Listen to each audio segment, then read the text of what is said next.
Those are the strictest rules in my.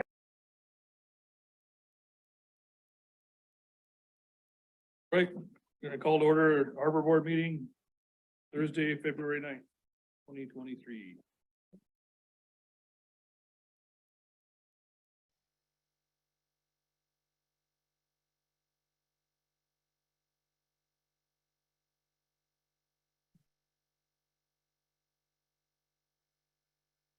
Say about the previous minutes. Make a motion, we approve the last meeting on February 2nd, 2022. Second. All right. All in favor? Aye. Aye.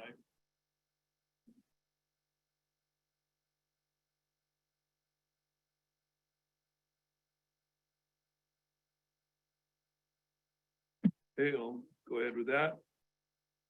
And third.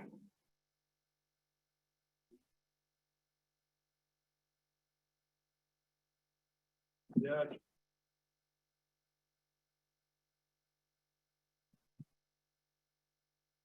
Well, I just got a quick one. I'm Scott Pilar, by the way. I got a little business out there with my son, Dirt Team Marine. And I was just wondering, I know you guys have a budget for grading and all that for the turnaround and I think the loading ramp down here. Is there any way we can get a little bit more grading down there?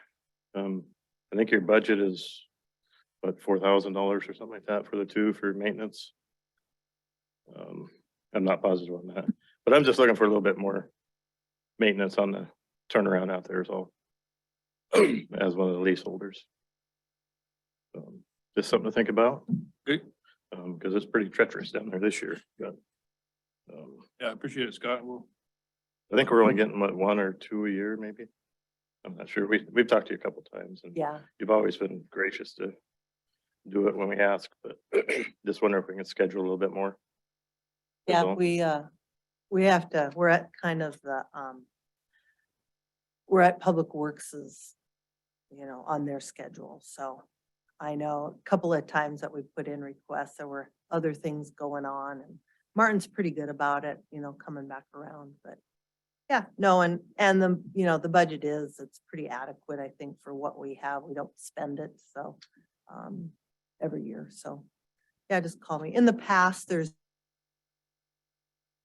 been a lot more, resistance to us doing much grading out there because the conversation was it created more traffic. If we didn't, the potholes were naturally, were good or speed bumps, so. They do that. That was what direction we were given from other leases out there, but hearing from you that you'd like it graded a little more, we'll pay more attention. Okay. Okay, that's all I have. Thanks for your time.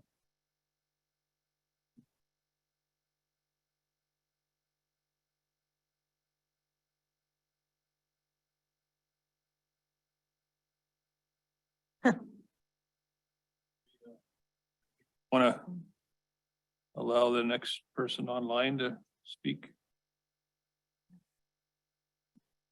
Jerry, if you can hear me, you can speak now, if you'd like to.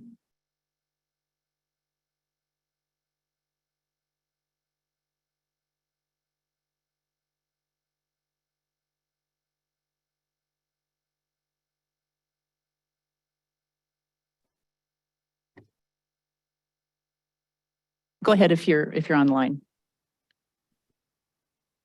I'm just here to listen. Thank you.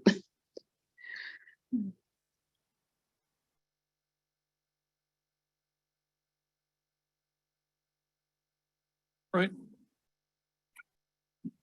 Oh, you want to do your report? Oh, sure. Is that me already? I just got a text from Don Spiegelmeyer, who's on his way. He forgot. Okay, so the 23 Harbor, report, my annual report. I can go through it if you want. We'll probably have a longer meeting. I could just, any questions? Take any questions?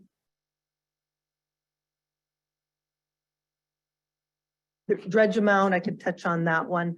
I just talked to the contractor this morning. We've given them a space upstairs just because it's kind of nice to have them close. He said that they are currently at about 20,000 cubic yards is what they've taken and dumped so far. So that is roughly about a third. Their plans are to stop at the end of the month here, the 24th. They have another project to go to in Ketchikan, and then the window for environmental windows start to close them down. So I don't think we'll probably see them back until this fall. They're trying to negotiate August start, sometime in August, which, you know, it's not ideal for us, but we'll put up with whatever because it's just, I feel such a gift that we're getting this, that will make it work. And our fleet has been so gracious about working with them and working with us, and they know that it's their benefit. So anyway, that's all I kind of have to report on that. It's a very slow dig. If anybody wants to stop by and see what blue clay actually is, I have a bucket of it, and it is really just been a tough go. So I think a little bit more than they figured it would be. More of the quantities are of the blue clay than are not so far. So. What, on that topic, what does the timeline look like as far as when they think they're going to be finished? And I guess it depends on when they start again in the fall, but. Yeah, so right now they have to dig themselves in. So it's not like they can just jump all over the area and dig kind of willy-nilly. They have to be pretty organized. And so they're working themselves in. So that being said, if you think of the harbor basin like a sunken living room, and we're pushing the sides of that sunken living room out, the area that has been our big concern and why really essentially they're here is that northern edge goes from a -18 all the way up to, you know, about a -10. So they're digging about 6 to 8 feet of material out of that northern edge along Ocean Beauty side in the Middle Harbor. And so they keep working up against that. And if they can get that done, kind of here in the next couple of weeks, get the bulk of that done, then when they come back, it'll be more taking the basin of our sunken living room from a -18 down to a -19.25. So in a lot of areas, they're only going to be taking maybe 12 to 18 inches of material out and be able to accomplish a lot more. So really it boils down to kind of as they get areas done, then they can figure out how long it'll take them to, you know, square footage and the material that they're digging. Once they get to the uplands or to the 400 row and over to the Middle Harbor, that's up against our 20-foot skiff stalls. That's going to be, I keep saying, like butter, because that is really just runoff and material that has gathered in the last, you know, and as far as Middle Harbor goes, it's stuff in the last 4 or 5 years that have come, sediment that's come down the creek and deposited there. And this will be the 3rd time we've had it dredged in that area. So once they get through this really heavy digging, and I'm hoping they'll get most of that done here in the next 2 weeks, they concentrate on that area, which I keep encouraging them to do. Then it could be, you know, a matter of maybe 6 weeks. Once they, so, and it really, it's a lot to do with the environmental windows. You can dig with kind of no questions asked environmentally from October to March 15th, or October 1 to March 15th. So they're going to have to get an authorization to start early, regardless of if it's in September or August. Earlier you go, the more resistance it usually gives. So we'll see if they can get in a little earlier than October 1. Then you mentioned in the email or in the agenda that at some point we might have to start thinking about prioritizing one thing over the other. At what point? Well, that's we have kind to of the start worst thinking that way? case scenario. We've got money allocated for this. And the contractor at some point may come back and just say, because it is costing us so much more time, which, you know, is money, we're going to have to renegotiate, whether it's the project or more money. And that being said, you know, the federal government, they have a pretty strict protocol when it comes to that. And that's why I'm glad they're the administrators for this versus us. We've committed 2.3 million to this project. And the way that the money was allocated were on 5 different dredging locations. And so each one has a percentage of who's paying what. So the common area, the federal government's picking up most of the tab, almost 100% of it. The non-common area, the area that is really for our benefit or individual stalls, we're picking up almost 100% of. So, but then there's those other areas that it's kind of give and take. So my hope is that the hard digging is in the government side and the easier digging is in our side. But it still we may end up having to either renegotiate that we don't need it done, or we maybe ante up a little bit more money to get it done. Because, you know, there's all these legalese in a contract, but there is verbiage for these kind of things in a federal contract. And so there's a, you know, a way they go through it. But we're not there yet.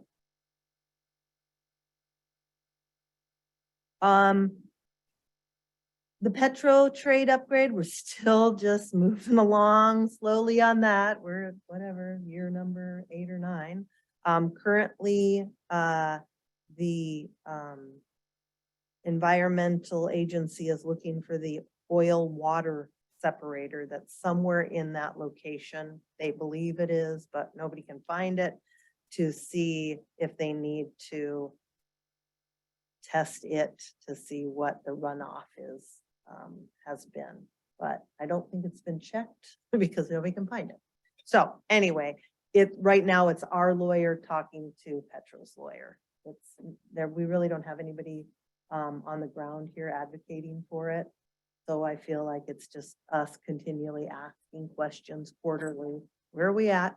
Oh yeah, that's right. You know, kind of a thing. And so we don't want to push it.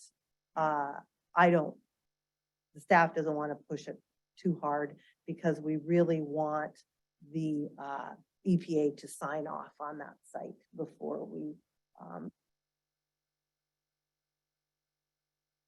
assembly.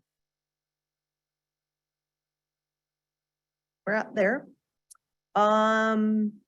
Scow Bay, we had U.S. Army Corps of Engineers staff come through last week or 2 weeks ago to check the project, the existing project. They also brought along their supervisor who is in charge of building budgets. And he came to investigate the Scow Bay project to see if it is something he should put in his budget or in the Alaska region's budget for a feasibility study. And it looked good. And he came away, I think, with pretty favorable intention to put a feasibility study or propose a feasibility study for next year's budget. So that was good. Something he liked to see was that, of course, there's a needs list. They also like to see that there aren't real estate issues. The borough owns that property out there. In other places in the country, they've run up against those issues and had to stop projects because nobody clearly, or the party that was doing the project didn't own the property. But we own all of that out there, the borough does.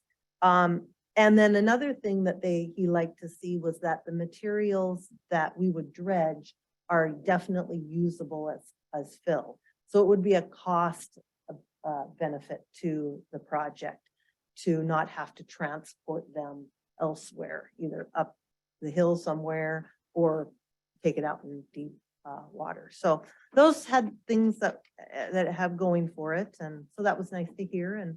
And we hope that we will get the ball rolling on that side of things. He did ask us this last week for an updated letter, which the mayor signed at the last assembly meeting, and I got that to him today. And so the request is in, formal request is in, and now we'll just have to stand back and wait. Anyway, it's amazing how slow and fast I mean, the request has been in for about 7 years, and here we are. It happened last Tuesday, so that was kind of exciting. And then just at the bottom of my list, one thing I added here under the raw fish tax, just for you to know, it came in substantially higher. And that had to do, I kind of had an idea that it was going to be like this, but they redefined the schedule of payout. And so we bumped up and we benefited from that, as well as we probably benefited from Wrangell being shut down. So I did include just in your handout, a loose handout there of kind of the last 20 years of the raw fish tax history. And just so that you know, last year was a pretty nice chunk. And of course, remember, we don't live off of that. We squirrel that away for projects.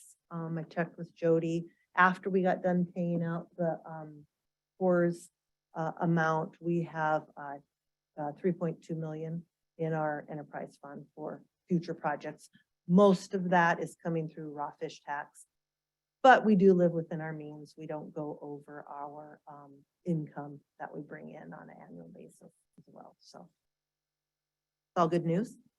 And then just on the last thing, added projects to the capital outlays that you have in your draft budget, just to kind of explain those. The drive down approach, paving, that has been a real, a lot of interest to people. It's a constant battle to keep ahead of the potholes out there at the turnaround. So I talked to, I've done gotten a couple of estimates. Once I went to Jesse West, he was thinking, if they really did you put out and did panels, concrete panels, we'd be looking at about $1 million to get from the beach or from the highway to the top of the ramp. But then I talked to Sig, who is in the process of buying Concrete Connection. He thinks we could do something more like what was done on Main Street with fabric. And so the number was reduced a lot, he thought. So I put 500,000 in just to have that in there as a placeholder. Shed roof on the North Harbor dock adjacent to the office, that office, the dock that's just on the north side of the office between us and Trident, that was built out of materials that we had saved over the years, and Alan Murph designed it. It's hell for stout. We shouldn't have any problem putting a shed roof, but as you know, the longer this Petro thing languishes, we need to have covered storage and covered workspace. So I'm proposing that, putting that in as one of our projects. Finger float replacement in the South Harbor. They're on Sea Float. There are 4 finger floats that were originally the 1972 Biddle Harbor fingers that were on the south side of where we're dredging now. That's why we have to dredge, because when they put the original South Harbor Basin in, those fingers were there on the outer float there. And so they couldn't get in there. So now those are removed. They've been in the Middle Harbor for 40 years, but they are 50 some years old, and they are failing. They have failed. But again, I've put a lot of projects on the back burner until we knew how much this dredge would cost. And now that we know that we've committed, what we hope is our share of the money, and we have some money that we can do some of these other projects with. So that, and I hope to spend, a couple $100,000 on replacing those finger floats. We're looking at replacing an ATV with a plow. That's just a 2011 model that we've just about worn out. If you think of, we have about 3 miles of float that thing goes back and forth multiple. as well as we use it for other things in the summertime for maintenance. Served us well, and we're looking at replacing her. And the utility float, it's formerly or otherwise known as Alcatraz, but it's formerly the utility float. Looking at replacing that, that was original 1984 when the South Harbor was built. It is served its purpose. It's really looking, yeah, it doesn't get near the use that it used to, but it needs to be replaced. Again, I could apply for a municipal harbor match grant. I've had it, I've had the engineers give us a cost estimate for the design and build of something like that, and it's roughly about $1 million. So anyway, those are the added things on the budget. I kind of jumped ahead, but just so you have that in the back here head when we move forward. My apologies for being late. Just trying to turn the plant on after having it thawed for the first time in 30 years is proving interesting. I did have a question, Glo, on the dredging, and I'm Yeah. sorry if you already asked this, but the past North Harbor in between Trident and us, is there any plans on getting in there? The only reason I ask is because we're going to start long line here pretty soon, Yeah, and we're going to be no. starting to bring some product in, so. Yeah, nope. Okay. Nope, that's a totally different, that North Harbor area is still under the 1957 rule. The budget is, does that request, are you requesting a vote from us on the budget?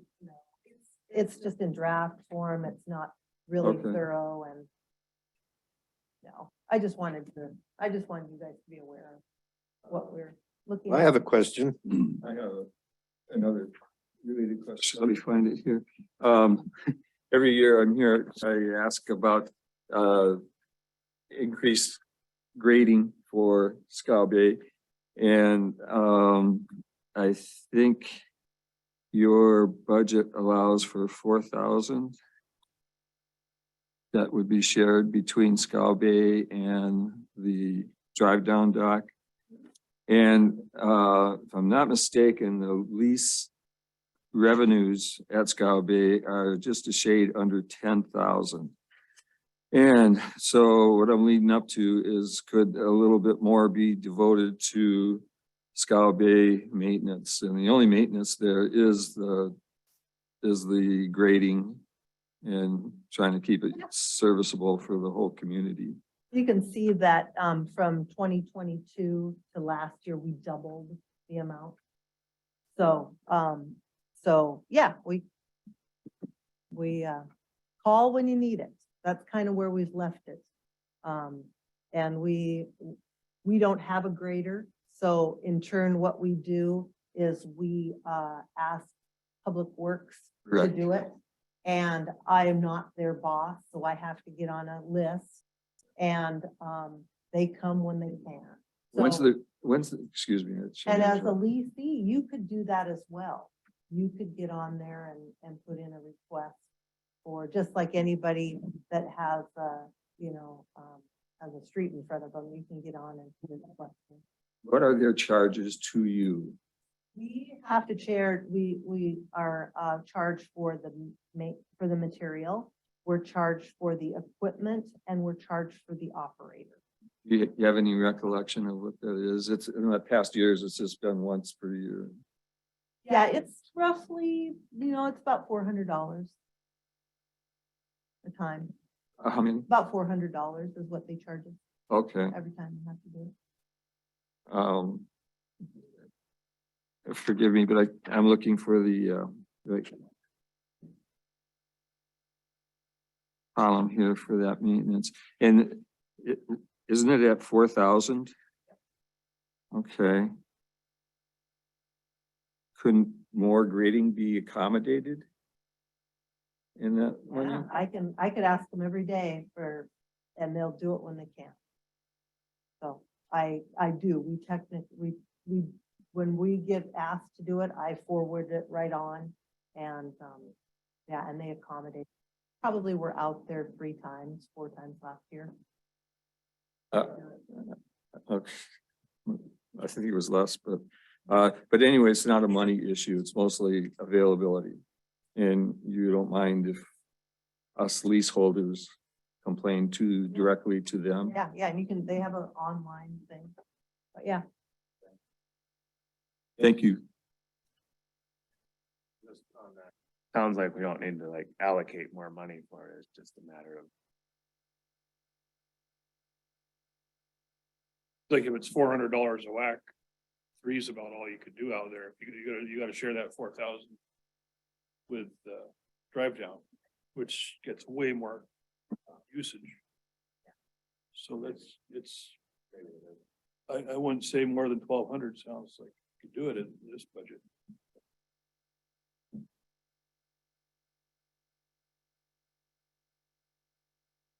well, you can see that, we used 2,100 last year of the 4,000, so it's not a money thing. It's, they got a lot going on.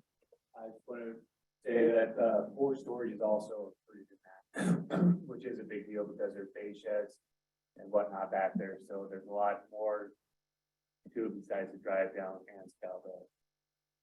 Behind me. But it's not a money thing, so Behind me. don't get concerned about that. It's not a money thing. It's, Do you have something, Jim? Oh, I lost my train of thought. Oh, are we talking about budget? I don't know.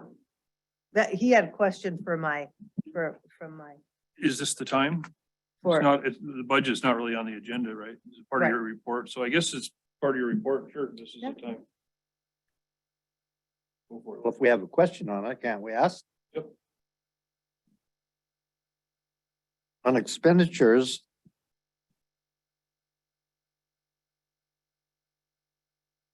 Oh, I see.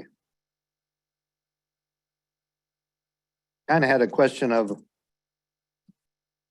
how come it went up so much this year from last year for, on payroll?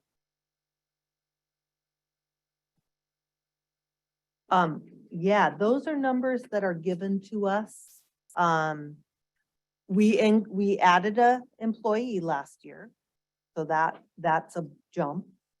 And, those are numbers that are given to us backed out of, after they negotiate insurance and they have, and negotiate the unions and all of that kind of stuff. So with the staff we have, that's the cost. Seems that we like a get. pretty big jump if you just added one more person. There must be something more. Yeah, I don't know. Do you remember what What insurance has gone up? health insurance went up like 15, crazy numbers. Yeah, if you look at the benefits, they're up from 227 up to 312. Yeah, but just look at the regular pay. Nobody's getting a raise. That's what you're worried about. Well, there That's, must be a reason why it jumped up there is. over $40,000. Yeah, cost of one, we had added an employee and the cost of having employees went up considerably like it does annually. Seems like. Okay, you answered my question. Still have a budget question?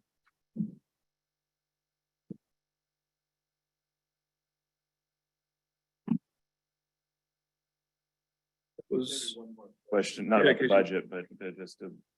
So the pink salmon fishery disaster money, I was just looking at the thing that we got last year, and looks like we have to find out how, if we are gonna spend it by next year, basically 1 year away. I know you've tried and been shot down a bunch. I mean, is there any hope, like anybody else in Southeast Alaska having the same experience, or are they having more successful experiences in Sitka, or I don't know? Apparently, I was talking to Jody about this, so we were allocated $102,000. And we have to find a project that would benefit pink salmon fishermen or environment or, pink salmon, from beginning to end. So, that is a challenge to find something that you can do for $102,000. And then once we do wrap our head around finding something, then we have to go through a fairly rigorous request and have to have it accepted by a panel of somebody. And then they tell us if we can or can't do it. And so far, the things that we have tried, we have not been able to do. We opened it up to the entire borough, and Carl tried to use it for an electrical upgrade that wasn't allowed. The Baylor tried to use it. That was the things they suggested and went through. And we have to actually formally do the request and submit it and wait for. And so far, everything. Apparently, this is been a common thing elsewhere. So there's quite a bit of money that's been given back apparently, or so far has not been used. And so she says that the next round, the next funding program, because there's many different, that is supposedly going to be much less rigorous, and they're pretty much just going to give the money to the municipality and say, go spend it. Because this has been a real hardship for most. If you're closer to the issue, maybe up in Prince William Sound, you got considerably more money. So you were able to go do a big, multi-million-dollar project. Whereas $102,000, there's everything, like I tried to use it as a funding source for building a new Alcatraz. Nope, couldn't do that. Couldn't use it against as match money for anything. So you couldn't, so it really was it's hard. Everybody's been involved. The city managers talked to them. Jody's have talked repeatedly. Most of our department heads have talked to them. So I kind of think we'll be giving that money back, or we won't ever take it. So we will just deny it. Bad. 'Cause there's- Have you heard of any successful? Well, they gave us a project, list of things, Around Southeast though? Like, has No, it's anybody- Southeast, no, Yeah. all of them were.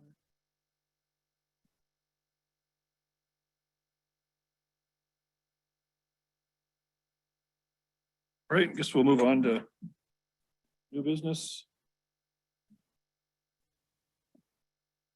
Yeah. No wake zone has come up on there. You want to talk about that, Don?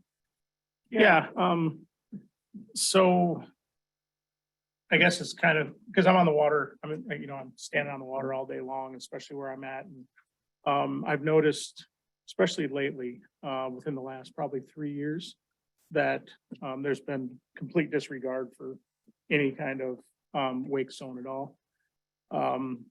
Some of the things that I've noticed is Middle Harbor, North Harbor. You walk out there when those larger boats are going by, even boats like my size, 30 foot and above. They throw out a pretty considerable wake, and they do some damage to our fingers and the movement with all of our pilings and that sort of stuff. Also down at the plant, when we got guys trying to unload crab, we got guys working on the gill net float. They're getting constantly waked out day in and day out. And I know the guys at Petro complain about it all the time. And I know Tonka is a ways down there as well, but when those guys are getting deliveries as well, they're getting pretty severely beaten up. And even where my boat's parked at the bottom of the ramp, right by the harbor shack, I broke 2 lines this year. Some of those, there's one boat that comes in almost, I don't know if he's chartering or not, but almost daily, and it's a 36-foot cat. And he throws a 4-foot wake off that thing. And it's my boat moves all over the place. I know you're in the same area I'm at. And yeah, you are too, Scott. I mean, we move all over the place. I just wonder if we can ask local enforcement to maybe just remind folks. And I don't want everybody to go get a ticket or anything like that. I just want people to respect, because that's a lot of money down in the harbor there. And if somebody's boat gets damaged, ultimately you own your wake. That's common knowledge from every coastal town in the United States, is you own your wake.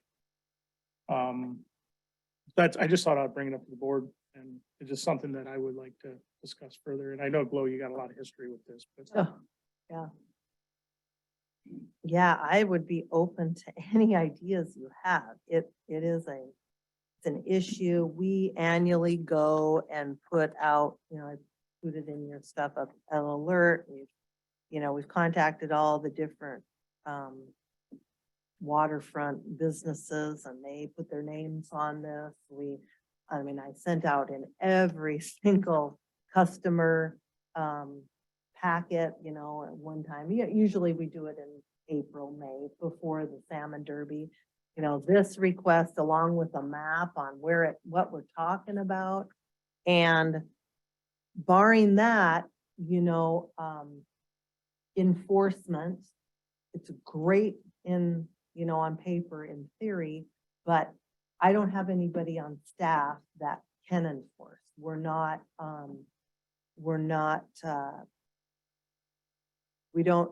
Our laws have to be enforced by somebody through a ticket that you can actually take to court.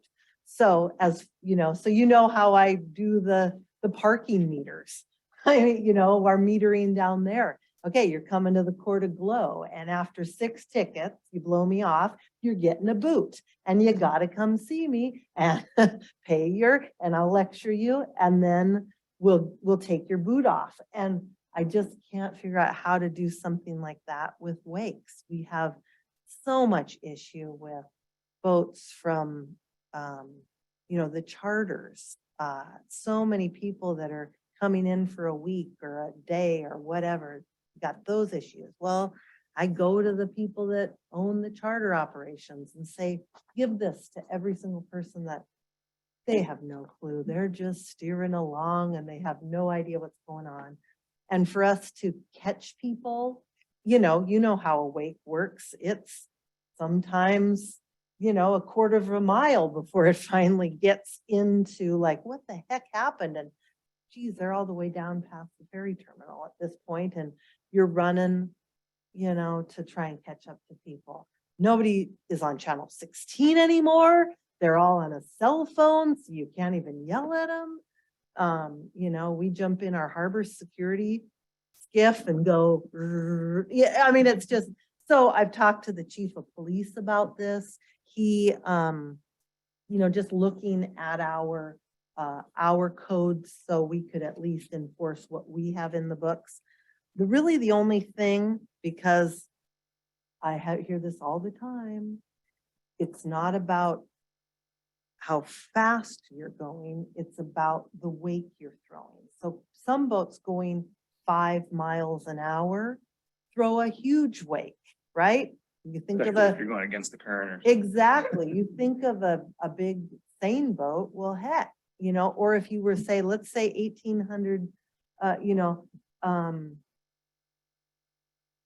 if you're going to run your engine, it's just, where do you even start to have something that is across the board, other than, your wake, you're responsible for your wake. And so a lot of times I hear about it the day after, or, 20 minutes after, and it's kind of too late.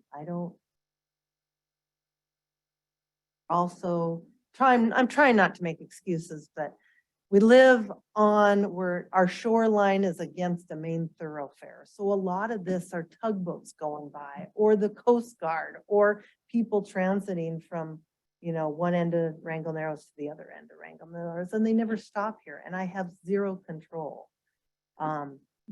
Those people that we try to, and I again ask people, if you see something coming down the pike and there's something I'm pretty good at, grabbing people by the scruff of their neck and, making it hurt.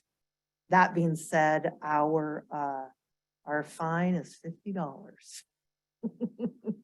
We do have no wake signs up. We've got no wake up Yeah, signs, but and that- like I said, we do There's signs up, but there's nothing like this up. I drop it off at the Petro every year. I send it to I don't know who's checking your mail, but I send it in your usually in about April, I send it to you. Put something like this up with the map on on all the ramp. I mean, we do in April. Sure. People don't read. I mean, we do that. We do all of this. I've never seen. You haven't seen that? Yeah, well, it's posted and it, I mean, So I've lived, I've I- lived in Catch, Cordova, Sitka, lived around Seward. And, I mean, it's almost like we have to do a culture change because, if you transit the Tongass Narrows, I mean, from the time that you get past, I don't remember the name of the island, to get past the Coast Guard base. I mean, it seems like everybody kind of follows the rules there. I mean, you don't see anybody blasting through there. And then through the thoroughfare and Sitka is the same way. And I don't have the answer. I just, and I know that when I was stationed in Sitka, that we did do some harbor patrols and we could always ask the Coast Guard if they would. which we do every single, They're busy as with well. the captain Yeah. of the port. We have this as a topic every single meeting and we meet twice a year and we beg them. And they say there is nothing that they can enforce. There is no state code or law. And other than if somebody does damage to you, then you can go through that avenue. Yeah, you can go through the troopers, that avenue, if they've done some damage to you. Yeah, I mean, the thing I could have is I talked to Jim about it. He was gonna be here, but he had to transport somebody up to Juneau today. So he'll be back this afternoon, but beg them to take the harbor security boat out and just do patrols. Please, would you do that?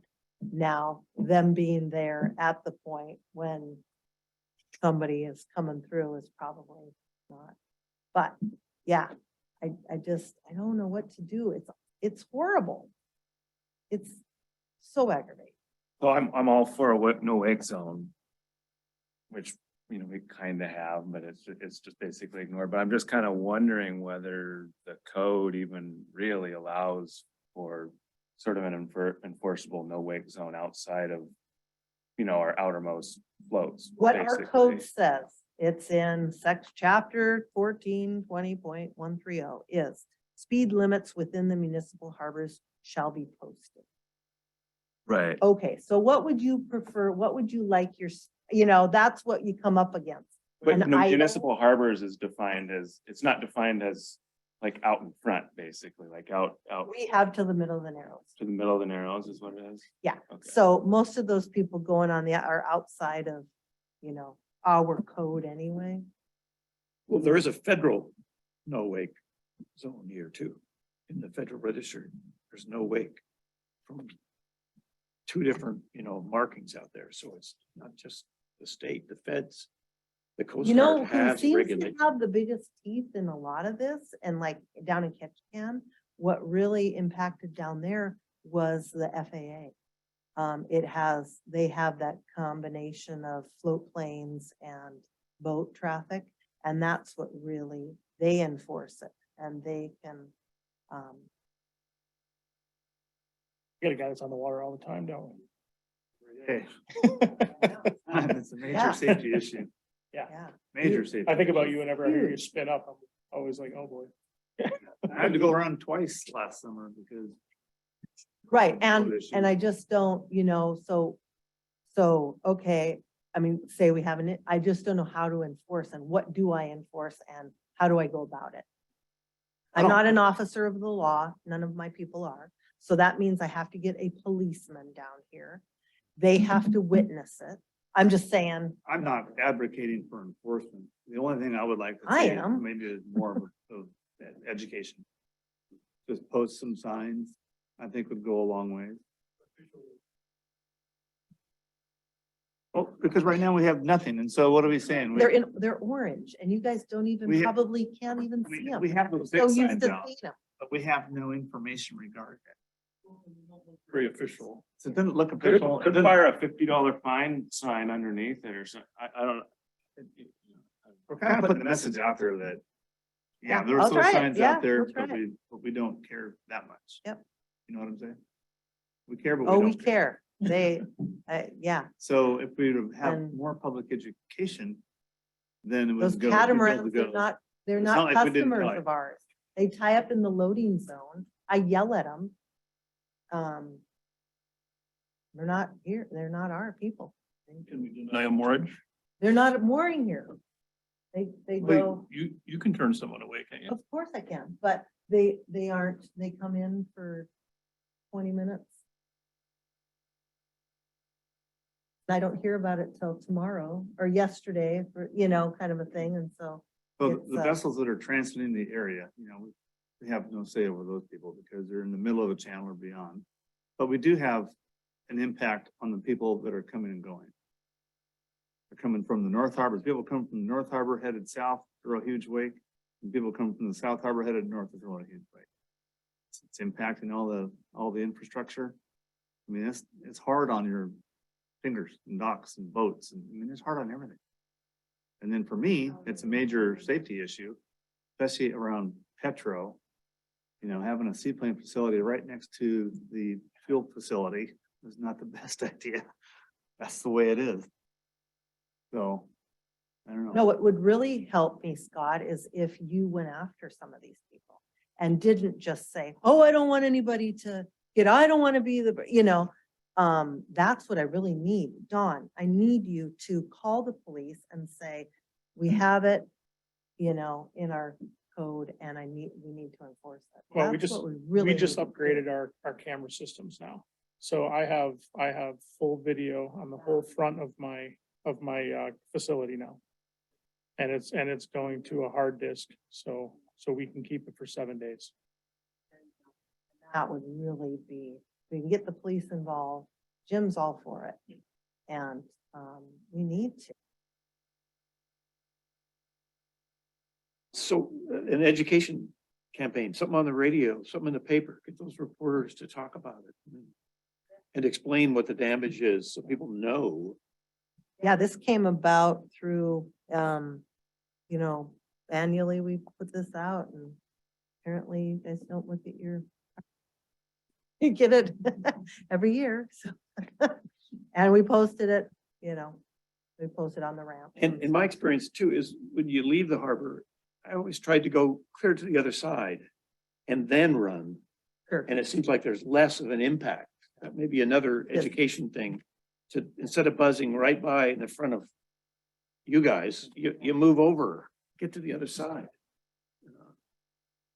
No, and I thought, well, maybe we'll just hand it out with everybody's launch permit this year. We'll give it to you when you buy a launch permit. I mean, should I have everybody sign it? About a sticker. Yeah, good idea. Yeah. Yeah.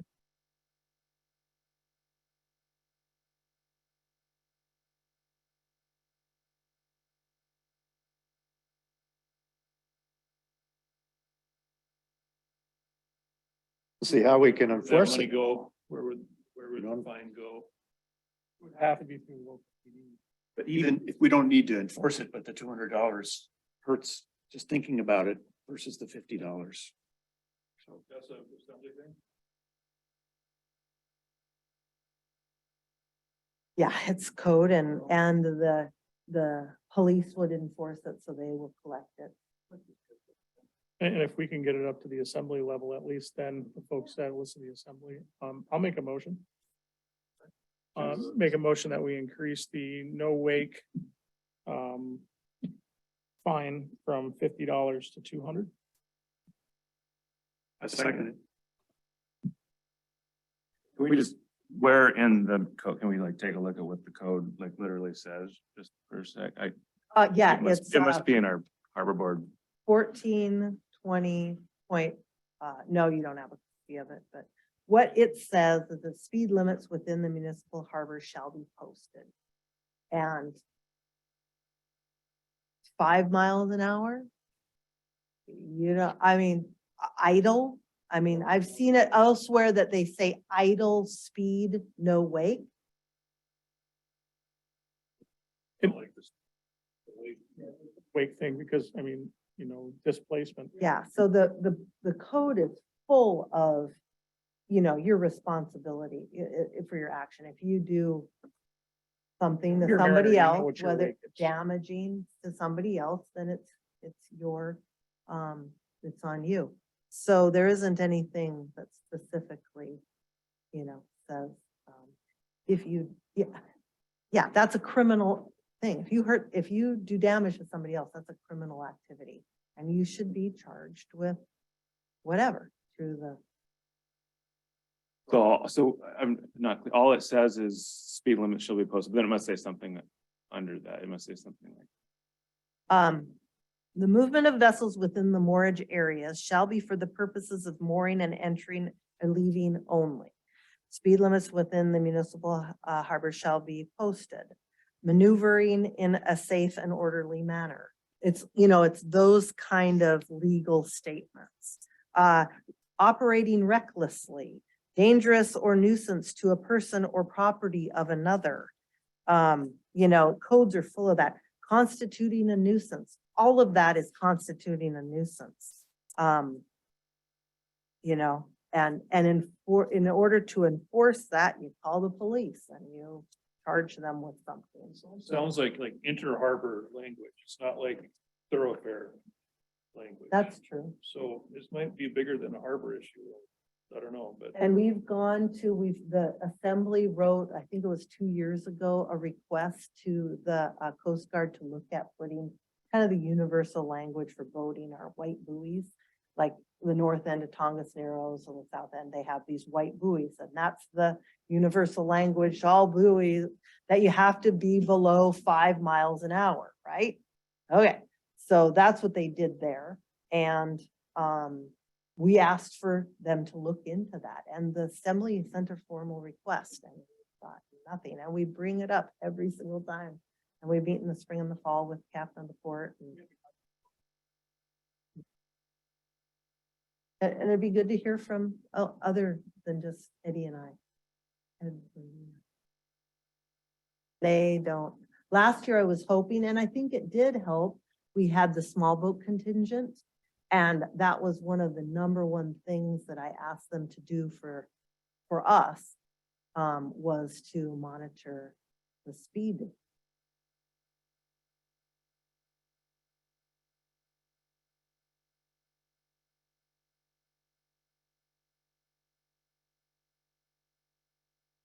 I'm with Bob. I think if possible, if there's money around to upgrade the signs, the Yeah. no wake signs. And to put that there's a fine and, you know, yeah, like when I see like a hand painted sign, somebody I think, who are you to tell me there's no wake? I mean, it just doesn't seem like this is a municipality. Everyone wants no wake in front of their house, but who are you to tell me, you know? And maybe have the ordinance listed or something, that this chapter and section and all that, so. Like a DOT looking sign, you know, Yeah, like so- one of the, like ones on the street, big and a red one and, you know, with the correct font. There's a motion on the floor. Anyone want to speak about it anymore? So what exactly is the motion? It's like, I'm not exactly. Increase in no wake from 50 to 200. Raise the, Increase the fine for whatever it is. It's more now. do we want to like amend it to say something more than that? To say something about. That seems like that'd be really good, but we're not really equipped to do that Right. here today with it not having it in front of us. Plus, we're just an advisory board, but we could work on it again in another year or whenever we get together. Well, I mean, you could work on it right now. Is there some language but you this- want me to this- put in here? I felt that like is this would be a important? little kick in the rear, to get it on the radar. Whatever it is, $50 isn't gonna cut it, whatever we come up with. $50 isn't much anymore. It's not enough to scare someone from something that never gets enforced anymore. put that on the signs. Yeah. Put them on the new signs.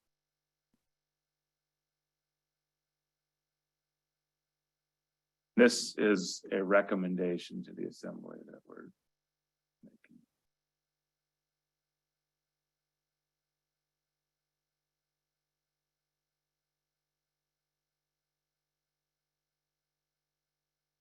We have a second? Well, that, but plus, let's just take a vote. No pressure. So everyone, all in favor of the motion to raise the fine from 50 to 200?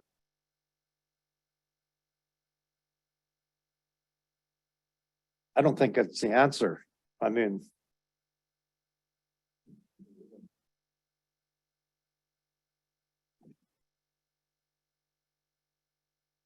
Move on from that. I think it's. Before we move on, I mean, should we say we want to revisit it, at some point? And at the assembly, I mean, if we can speak at the assembly if they want us to. Man. I mean, You're an advisory board to the assembly. Right. So basically you're bringing this before the assembly to address it at the assembly level. So we could revisit it in that respect, right? Not etched in stone, it's just so those guys can look at It won't be a year. If you find something they're doing elsewhere in some other place, I mean, I have gone online and looked at other places and a lot of it is, not multi classes of boats. It's very specific. So the speed thing works. And they say keeping it under 30 miles an hour, those, I mean, what? No. Or,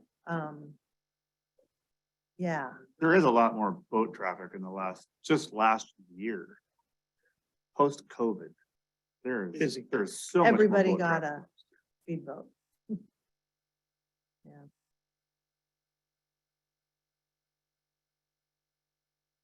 It's here for liveaboard customers. Yeah. Go ahead, Chloe. Well, we're just trying to be a little forward thinking. Currently, we have no limitations on the amount of liveaboards in our harbors. And I'm proposing to the assembly that we move forward with 10% cap on liveaboard category in our harbor. I provided you a kind of a layout on, per stall length. Instead of just saying 10% overall, I'd like to cut it down in categories, just so, because we have, as you can see, a lot more small stalls that don't have, liveaboards wouldn't be living on an 18-footer. We do have a couple, but for the most part, they're living on the bigger stalls. And I guess we're concerned about the displacement of the fishing fleet. We're just concerned a little bit with of just what kind of the overall attitudes in the harbor, how the different user groups coexist, and that's kind of based on what it is. This last week I've had 4 calls, and 3 of those were 4 calls in the 50-foot class size stall to get on the waiting list, and 3 of them were for liveaboards. And so, as I do, I usually interview people kind of what are you doing? Where are you coming from? Why, why Petersburg? And for a lot of them, we're seeing probably post-COVID with the invention of Starlink now, a lot of people that are looking at working from home. And that has opened up a lot of people that are considering lifelong dreams of owning a sailboat, apparently, and coming to Southeast Alaska and able to work from their boat. And as you know, the earlier I passed out the raw fish tax comparison, and you can see for our harbor as well as our community. And so, I guess I feel like we should protect that group a little bit. We're seeing this all over Southeast Alaska.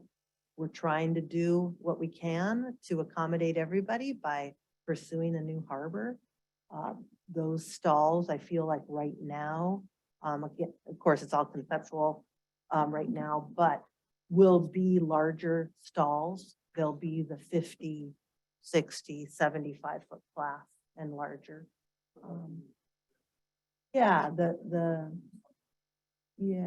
So we will hopefully be growing that group that maybe doesn't, that there's not a bigger percentage of in our harbor. So as you can see, it's not really a problem now if you look at across the board on what stalls we have. The ones that are probably getting closer to seeing that, realizing that cap are the 40 and 42. We proposed that there would be 17 of those, and right now there's 10. The 48 and 50, we have 88 stalls in that class in our harbor. So we would propose that we would, hold out 9 of them for liveaboards. Currently we have 7. So there's getting pretty close. The 60, 62-foot stalls, which is kind of more your classic seine boat, that's D float, the outside of the North Harbor here. We've got 27 of those stalls. 3 of them would be proposed to be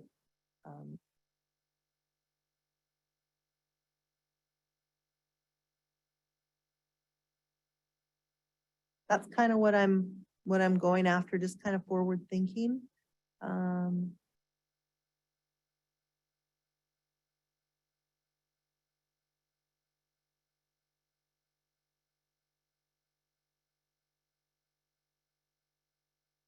Well, I'm just wondering, I know, the liveaboard issue in Sitka is quite large. And, I just wonder, what does other municipalities do percentage wise? Do you have any idea when you talk to other harbor masters? Well, yeah, Sitka's really they've done it in a couple of interesting ways. They have harbors that just don't allow liveaboard. So they've kind of done it in a different way. And there's places, that's usually what happens, I think, for the most part, is they just say no liveaboards in these locations. And that works too, but in our case, that would be harder to, I suppose we could just start renegotiating people's stalls and putting all the commercial guys in one. And if we were, want to go that route.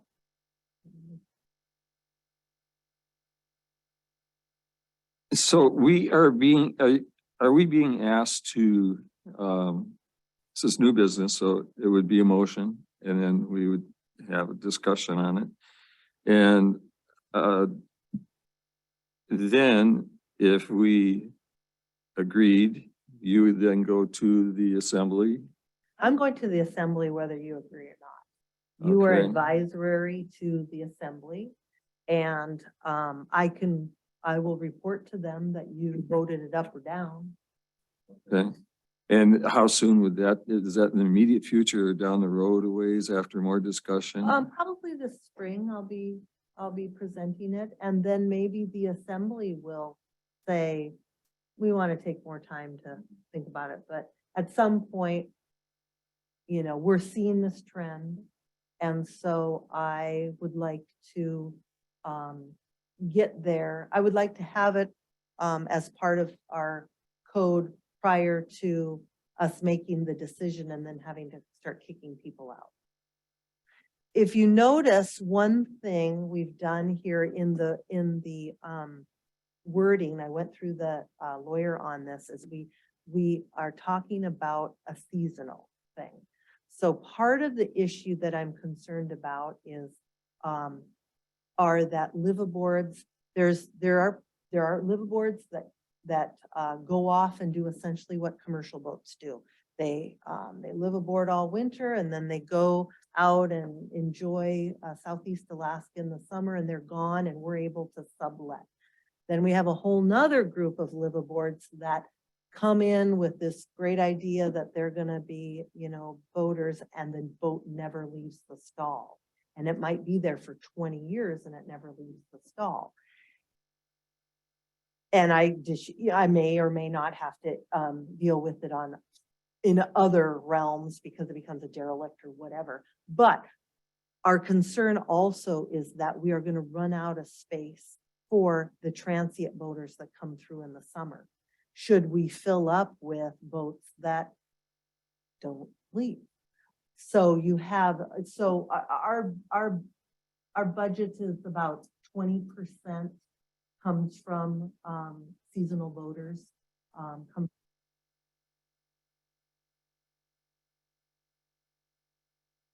end of April and first part of October. And so that's another concern that I have. So we tried to term it, so it's not like non-commercial fishermen versus fishermen. It's not that, it's more based upon, we need spots in the summertime. So again, this would come into effect during the summer months. In the winter months, when we have open spots and I have availability, the rule wouldn't be in effect. So that too is a point that we tried to consider every aspect. Mr. Chair, may I just very briefly say, I'm trying to figure out what my responsibility is as an assembly member, or as a harbor board member here. And if I look up the marching orders to us on the borough website, and it says the purpose of the Harbors and Ports Advisory Board is to facilitate communication with the public regarding harbor facilities and services, as well as planning for the future. My concern with both B and C concerning the, I think they're both quite similar, is not enough time. I didn't even know this was an issue, and just 2-3 days ago when we got the agenda, then I found out there's an issue. And a few people I've talked to didn't know there's an issue as well. And as early as this morning, this isn't on the borough's agenda, on the borough's agenda for the harbor board. And so nobody knows about this. And so I think you really have good intentions here, and I think I agree with just about everything you said, but I need more time. And I think the general public needs to look at this harder before I would vote. I'd be very uncomfortable voting for this right now on this. Well, again, I'm just doing it because we have a harbor board meeting. I'm going to propose it to the assembly. It's up to them to come back to you if they want your,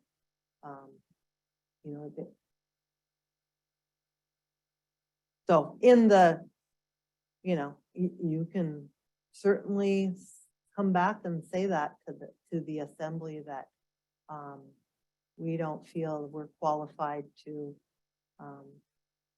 have an opinion. I think that if we were to recommend anything along these lines, that we should also look at redefining what it means to be a liveaboard. Part A of the liveaboard policy, it seems to me kind of a mess. It says a person living aboard a vessel for 15 days within any 30-day period is considered a liveaboard. So it defines actually a person to be a liveaboard rather than the vessel on which the person resides. Now, if you did the quick fix and said, well, we want to talk about the vessel itself, then you end up actually qualifying every transient seiner that comes in during May through October as a liveaboard, because they're all living on board the vessel for 3 months or 2 months or whatever. So I think something should be done there. I'm not sure exactly what. We could have a discussion about that, but I think that if we're going to have any kind of rules about liveaboards, about how many there can be, we should get straight on what exactly we mean to be a liveaboard.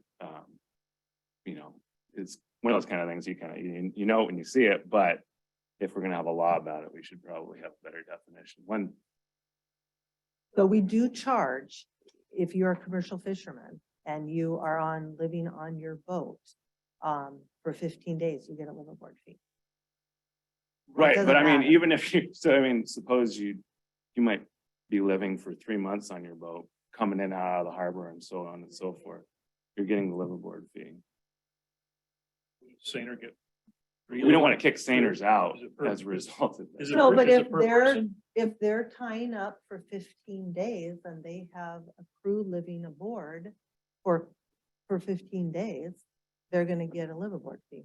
So I think that still the definition, because it says a person living aboard a vessel, it doesn't say that it's whether it's tied up or not, anything like that. That makes sense. So I think it's just a poorly written definition of liveaboard. And you don't want someone coming and saying, well, you gotta kick all the seiners out. Cause I think what this does say is that you gotta kick all the seiners out. Because they would all be. Even if they're only tied up for one day, they'd be considered a liveaboard.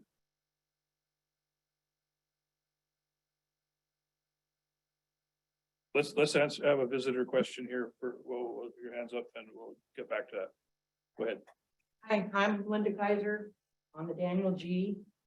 And one question I have is, do the commercial fishing boats, are those included in the 10% cap on liveaboards?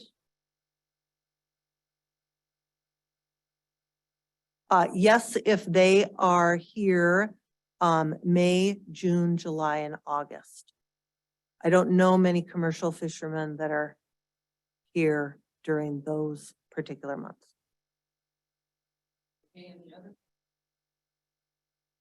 What is the current percentage of liveaboards in the harbor? So for 18 foot, we've got 4, or we've got 2. The proposed allowance would be 4. For 20 foot, we've got 3. The proposed allowance would be 7. For 26 foot, we've got 1, and the proposed would be 7. For 32 foot, we've got 6. The proposed would be 9. For 42 foot, we propose 17. Currently, we have 10.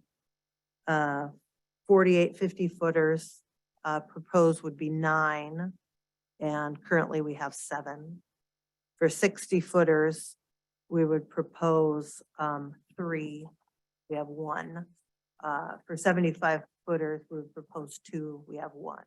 And for 100 footers, we would propose 1, and we don't have any. So I it's, could make one last comment. I would just like. Board, my husband and I have pulled out 2 people who fell overboard in the middle of the night off of their boats. Liveaboards save lives. Thank you very much. Robin. Yeah, Robin Roberts. Well, it seems like when you describe the problem, essentially what you're looking for are you want boats that move around in the summertime and clear out. And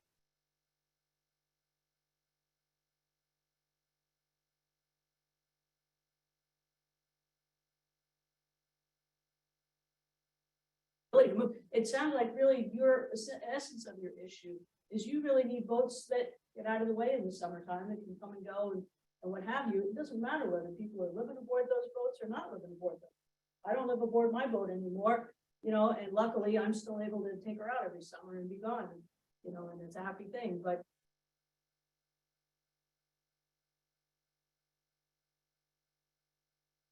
house, I'm not.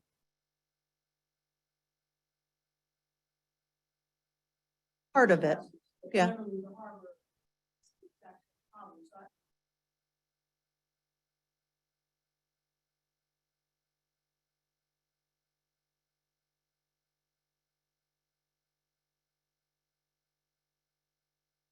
It's part of it. You know, there are other things, I would say, you know, I mean, you people are all lovely people and it's, you know, we love the diversity. But if we had a harbor, we're also seeing a little bit of issue with the housing problem that we're having in town. I get a lot of people through the door looking for cheap places to live, of which a harbor, you know, is a cheap place to live. So we've got a little bit of that. Turns into a totally different situation when you have the issues that go along a lot of times with domestic living in a commercial harbor. There's a lot of challenges between user groups, things like parking or things like, you know, animals, you know, all sorts of things. We want, So there's the part of that is under consideration too of the different user groups together.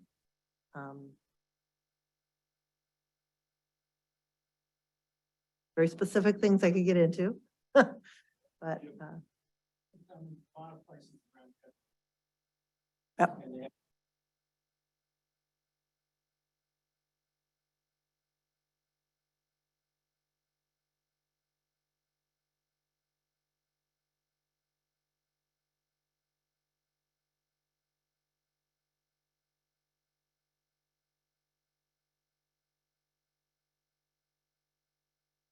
Can it move, but does it move? Because who cares if it can move and doesn't, it doesn't. Has to move under its own power. Yeah. But, so I think John raised a good point about public timing, a little more public notice, and Casey's got a good point about all that. The actual language. And I just think maybe Scott as liaison, maybe you could, since you guys meet twice a month and we meet once a year, you could feel it out at an assembly meeting and see if you want to task us with, holding some public workshop or something, and because we aren't really, I don't feel like we are quite ready to say we've heard from the public on this. And there's no hurry. It's a long-standing issue, so. Well, I agree.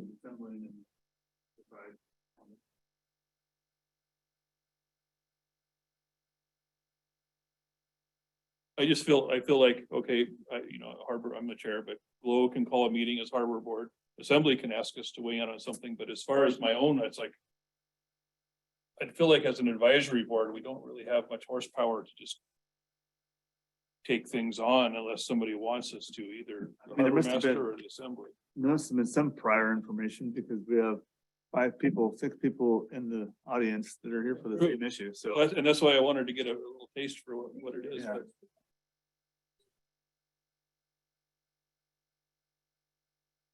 Oh, so otherwise you wouldn't have known. Exactly.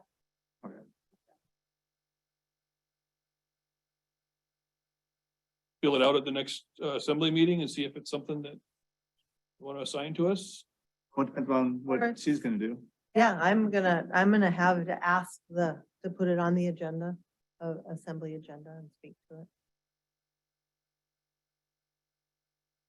Like to make.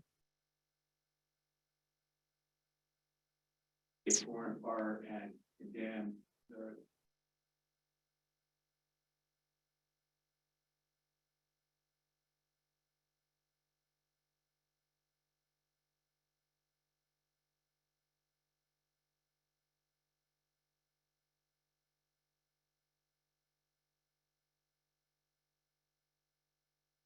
Half synced on Gloria and she's gonna have to tow it over, to go through what kind of a process to get rid of the boat, and it's just a big can of worms for all these folks.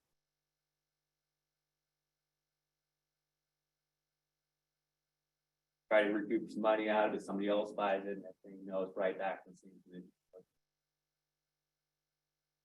I think really the best thing to do is, I mean, the harbor board is the advisory body that makes recommendations to the assembly. So the more definitive and the more you're able to capture this issue and make a good solid recommendation, that would, the assembly will have be able to make a better decision. So if you stop right here with my limited experience on the assembly, I mean, it'll take another year. Because now they'll have to assign, or create a subcommittee of kind or a task force to flesh this thing out. So you see what I'm saying? And this is. Yeah, unless this I is- make a good enough argument and get 4 votes. This is kind of your job. Yeah. I mean, so if you guys need to have another meeting to address the wording in the definition of a liveaboard, then, and what John's saying, more public advertising, so people know that this is an issue, so people have an opportunity to comment on it, whether, an impromptu showing up at a harbor board meeting, or they can write letters, or we can have more discussion about it, Well, so. we can Yeah, and direct it. you know, I feel like 10% is super generous. I mean, it's not, I don't mean generous, but it's in some Room for instances, growth. there's There's lots of Yeah. growth here. Yes, this is. I mean, this- nobody- It's not like you've established like we're gonna have No, we're going from 5% to 10%. There are no limits right now. So all you're saying is right, we want to cap this and stop this Yeah. component of Right. the use, the type yeah, of use. yeah. Because for a variety of reasons. And gosh, I mean, right now, the current average versus what is proposed is, you know, far, far under what, you know, what the. These the people are threshold. welcome in our harbors, but they are there all the time and using all the resources. And so are in competition with commercial fishermen for different things. And that's the argument. That's Yeah, what you're saying, basically, right? Yeah, and I guess that's, you know, if, I just see, I've got a big waiting list. A lot of them are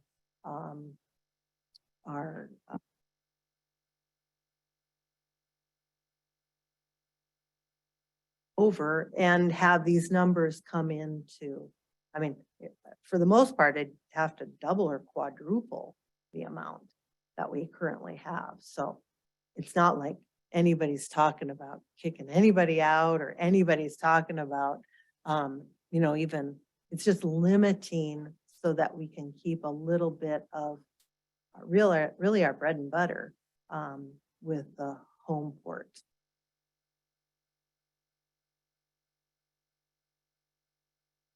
Go on this. Well, I don't know if we have to have a motion to recommend it before, but I would like to move to amend part A somehow.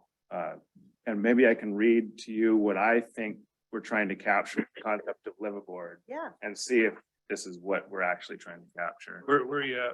So if it's not in our handout, but it's in the 14.20 it is in our handout. Yeah. 0.125. It's just part A. And right now it says a person living aboard a vessel for 15 days within any 30-day period is considered a liveaboard.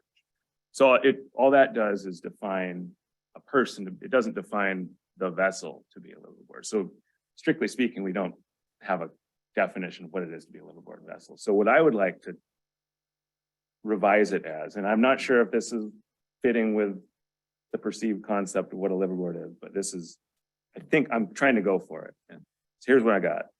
A vessel on which at least one person is living for at least 15 days in any 30-day period, and which is moored at the harbor continuously during that period, is considered a liveaboard. Is that what we're trying to get at? So that's, I moved to amend the code. All of this has to go before the lawyer. She's the one that writes all this stuff up, so.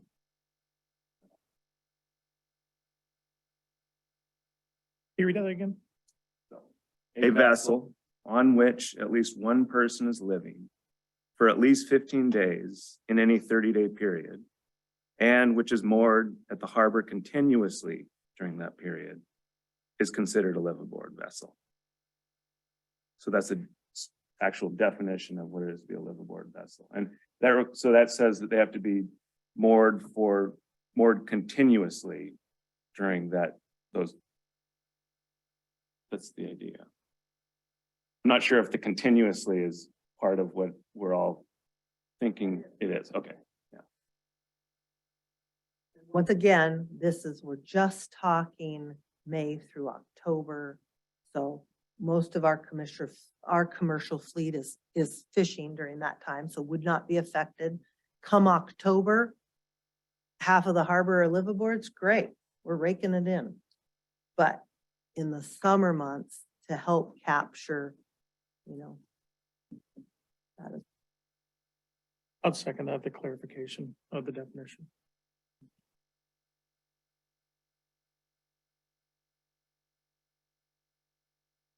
So I think that this is probably what was meant in there, but I want it to be clearer because, Yep. you know, And I'm If sure, it's- I'm sure the lawyer's gonna grab a hold of it and change it. a little Right. bit anyway, so. And this was adopted from state, this, you know, all of our borough code was adopted from the state's, code. When we took over ownership and.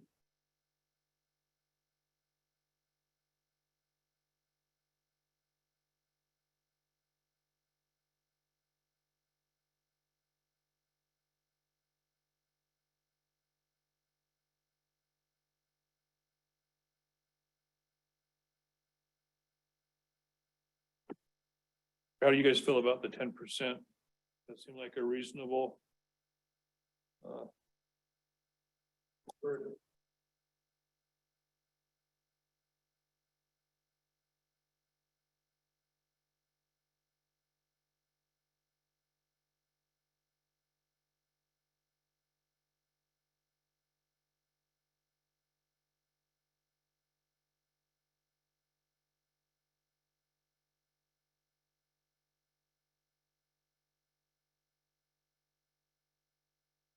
We go by month and oh boy, if you're charged a liveaboard fee and you shouldn't be charged a liveaboard fee, I hear about it.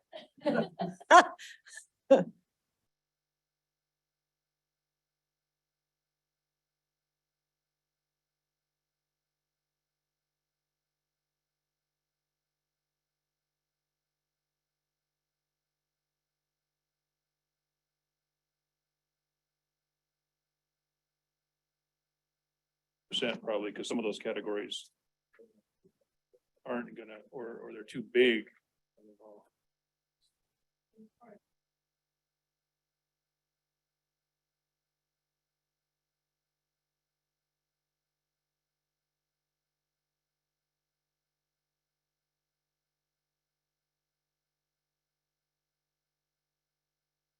That's been met with fierce resistance at the assembly level.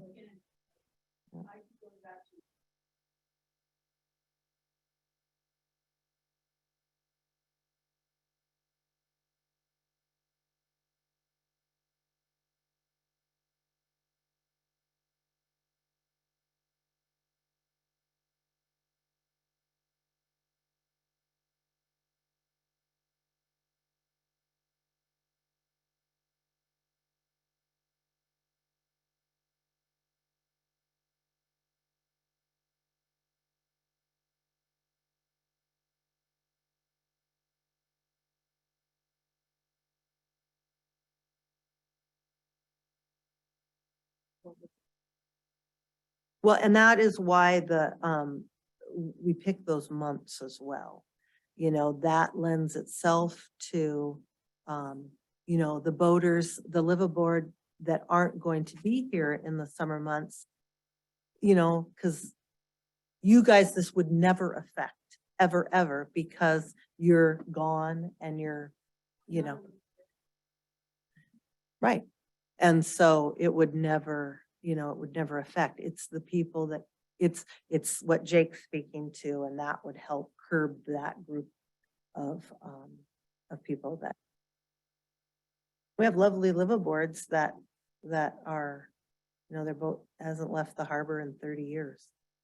And that's great too. But in the overall scheme of things, the revenue that we see from the commercial is, you know, at least double, if not more, than what we see from just a standard rate payer.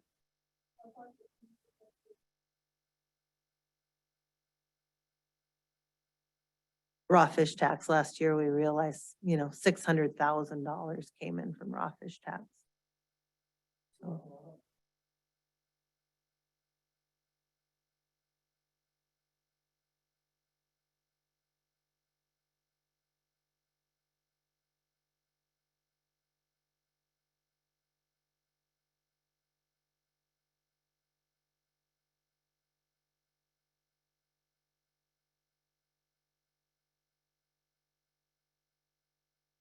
Ingle's always giving those boats the smell. She's always giving them the smell test when they call on the phone. Yeah, and that is another aspect of this argument. There's many aspects of this. You know, a lot of times a beautiful boat will come in and they, you know, for whatever happens that, you know, it might take decades, but 2 or 3, 20 years later, the boat hasn't moved. It becomes, pretty soon they're trading it in the, you know, in the bar on a napkin, and now it's in, you know, somebody else. And when it originally came in, it was a beautiful boat and it was doing what we hope boaters do. They come and they use their boats and they go fish or they go explore, or they do whatever. And, you know, buying fuel tax, you know, I mean, the whole thing. But sometimes it doesn't. Sometimes it ends up having to be destroyed. And we see that.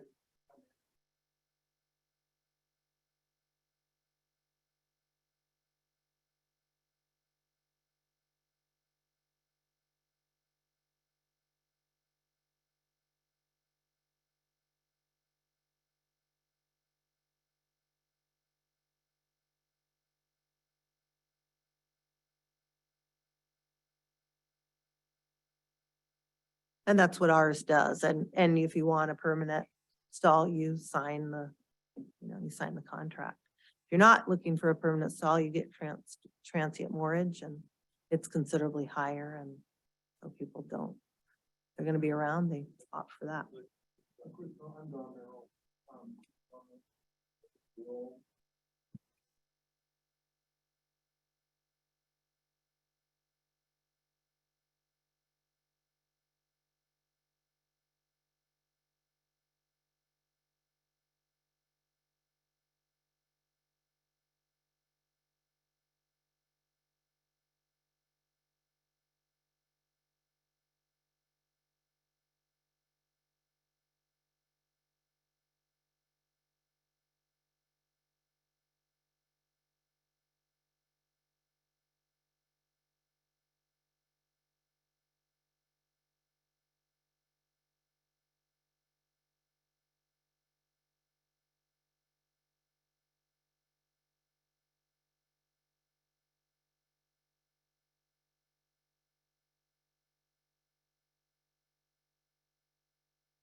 Yes, but what we're trying to do is get ahead of there being an issue.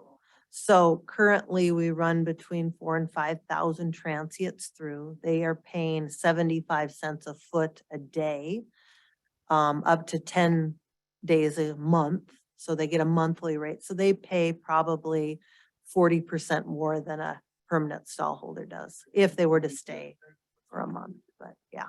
So we do, that is a big part of our budget. We make about 20% off of the transient. So that is an aspect of protecting that, an aspect of weeding out the, you know, the liveaboards that we want. The liveaboards we want are, you know, people like all of you that do what, you know, we're supposed to, you know, what I would say you're supposed to do. You have a boat, go use it, whether it's commercial fishing or you're playing. There are other harbors that are in the world that are strictly live aboard, that are full of boats that never leave. And our harbor is so small. We have 577 stalls.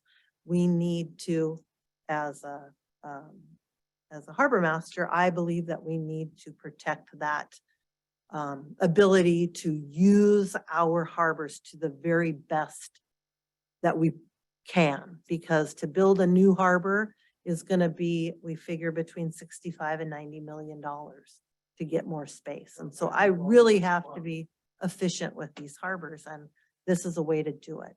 And again, this whole monthly thing, I think, really speaks to the fact that live aboard, like all of you, are welcomed, and we are setting aside a harbor to operate that way. I think we've all seen instances of what.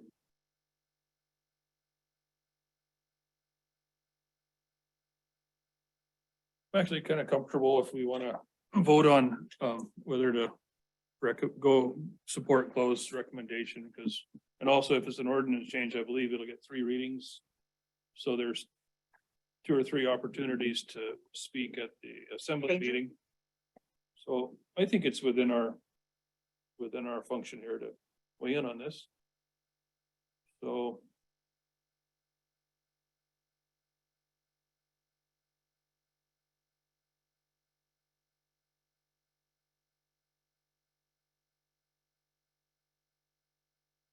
But I need more time.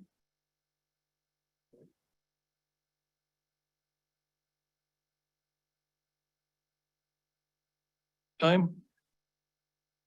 Vote now.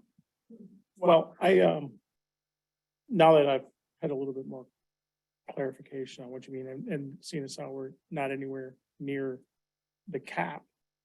And we all know, I mean, the folks that are on the transient vessels that are not like the boats that you were talking about are definitely the ones that we want coming through our harbor.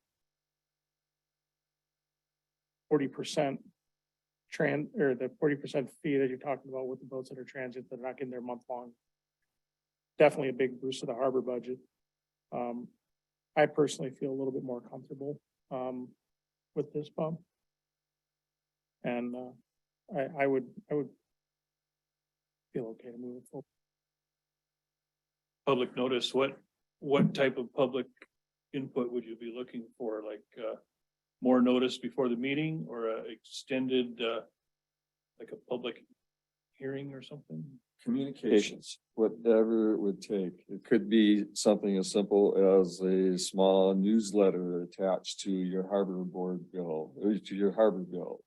How many do you mail out every month? Well, we have, 1,100, 1,200 customers. Public service announcements, maybe a subcommittee, a meeting of some sort, where everybody has an opportunity to participate. And that takes time. This time of year, most of the population of harbor vessel owners are out of town. And so it's up to one's imagination how to communicate and solicit from vessel owners how they feel about this. And then poll and see what the majority of vessel owners would prefer. I will say that by the time Gloria Ann brings something to the assembly, it's been talked about in the harbor office for months and months and months. And so if you guys choose to move forward with this and advise, make a recommendation to the assembly to decide on this, that's probably the greatest thing you can do for public education, because now it's going to be in the newspaper, in the radio, and everybody will have plenty of opportunity to comment on it. I feel like with the fact that there's room. This is just a matter of principle of establishing a cap that's not going to affect really any of these people here.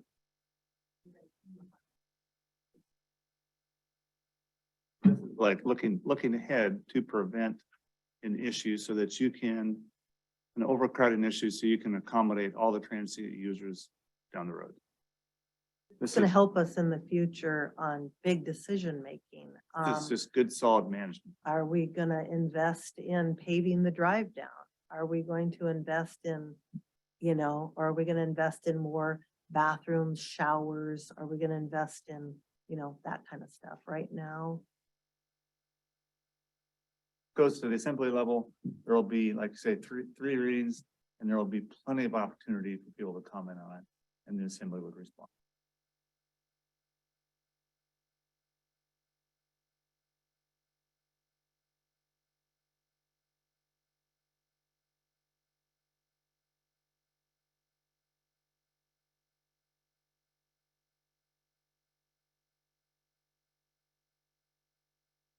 Comfortable with just taking a vote on it, we can register your objections there. If anyone wants to motion.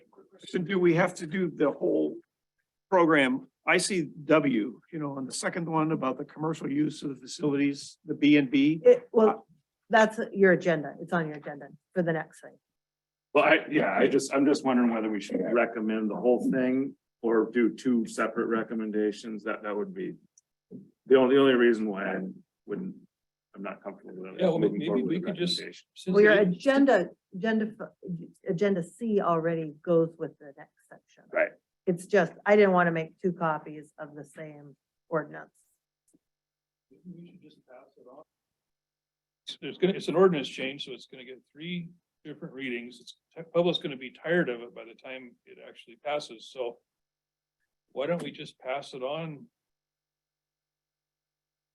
All we're doing here is saving you from having another meeting when if I didn't bring it to you and I'd taken it to the assembly, the first thing they'd do is, well, how does the harbor board, what do they think?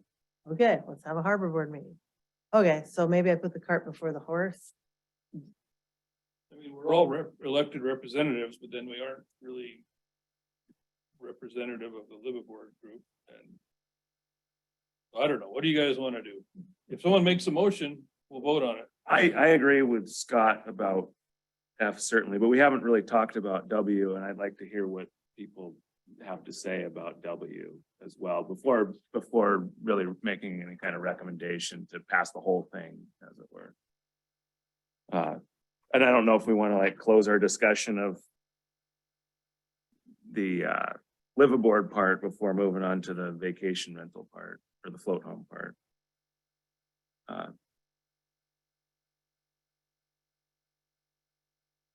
Pass, because nobody made a motion, so we'll just move on to the next topic. Normally, when you run through an agenda, you identify and you deal with the, B, and so you would vote it up and down or. So, not. okay, so. And then move on to C, which Right. then coordinates with W. So. You have your agenda in front of you, Yeah, right? so let's Okay.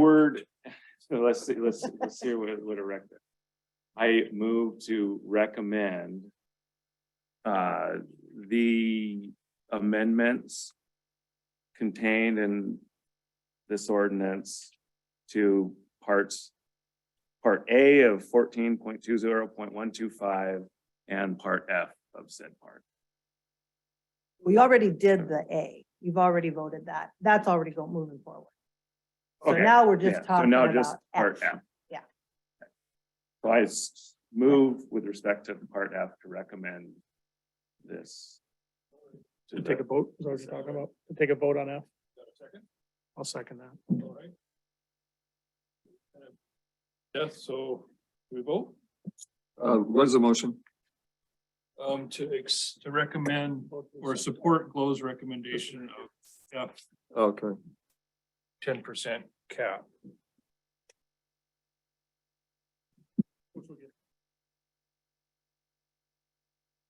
Right, all in favor?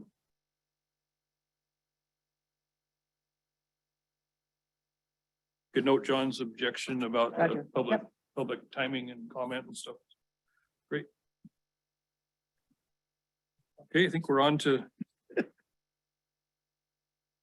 item C.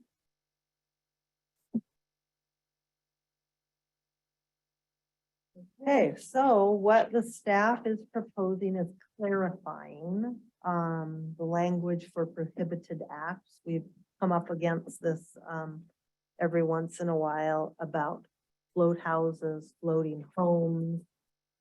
It is, the rest of the verbiage is tying or mooring pile drivers, scows, barges, boat houses, or other similar vessels of vessels over 150 feet in length to any float. Again, this was adopted off of the state policy.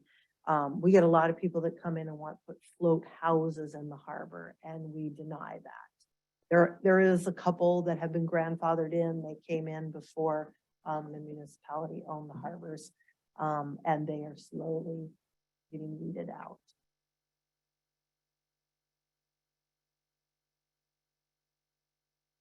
Don't work well within the present harbor system that we have.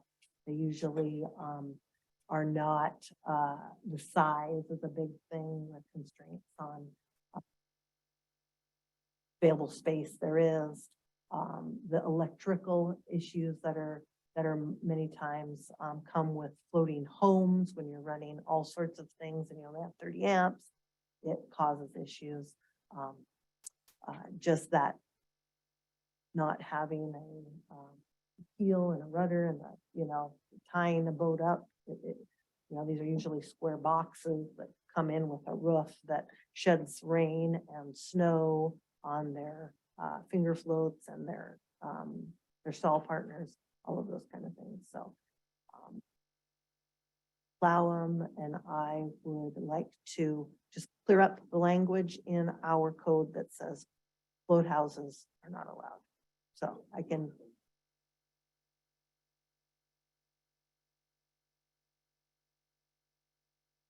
Would we be kicking someone out if the assembly passed this? Would somebody be losing their home? That's kind of the main thing that I'd be worried about. The way that we would continue with it is when there's a sale of that entity of that, then the new incoming, we wouldn't allow any new coming in that particular So the person that's there. Pam specs is- boat, Yeah. or is- Pam specs float house. Gotcha. So Yeah. that, so we wouldn't be getting rid of anybody, but we would be saying, hey, no more. I would like to know, please, how you're defining a float house versus how you're defining a boat or a vessel. A float house is, something that doesn't have a keel. It doesn't have like an engine. Some people will want to throw an outboard on it to say, okay, now it has an engine and I can move it around. But it's not a maneuverable vessel. So if you take a float house and you present with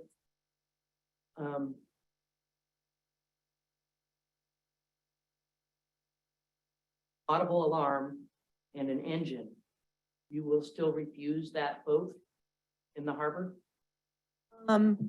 Yeah. And the reason for that would Yeah. The facility is set up for vessels that are a lot of times, the size configuration of a float house versus a boat is different. They don't fit into the stalls very well. They require a lot more electricity. They don't move. All of those things that go in. that boat. A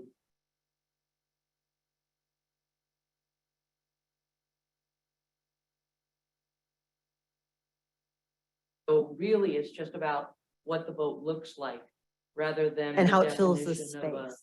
And Vessel how, or a float house. yeah, how it fills the space, I guess. Maybe that's a good description. How it fills the. Well, you, All the boats that are in the spaces that are designated by.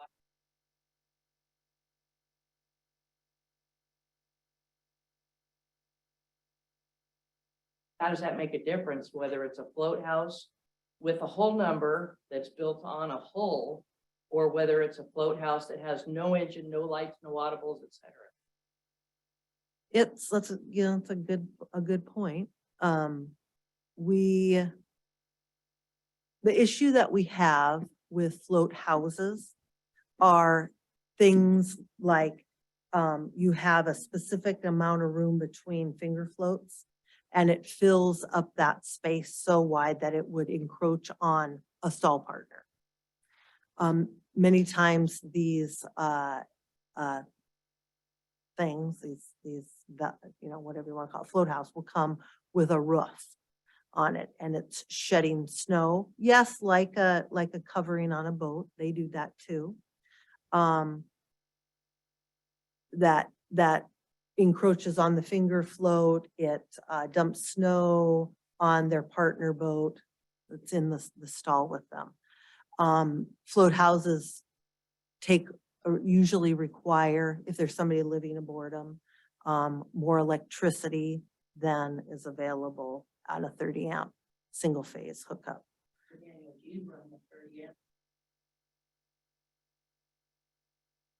Sure.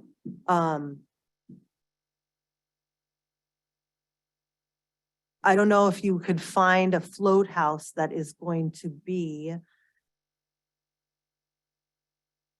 what is it, 11, 12-foot beam and 46, okay, 10-foot beam and 46-foot long. Okay, now we could be talking. But I've never seen a float house that comes in. They come in and they're square boxes for the most part. And you can't fit them into a stall with a partner boat in it.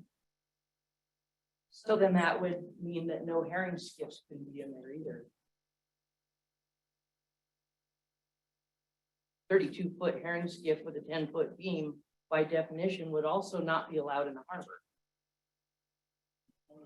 Step in here.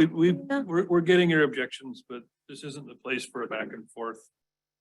But if you have a statement, you can say that, and then you're also welcome to go to the assembly meeting and speak to it there. But, you know, we can't just go back and forth forever on this, but.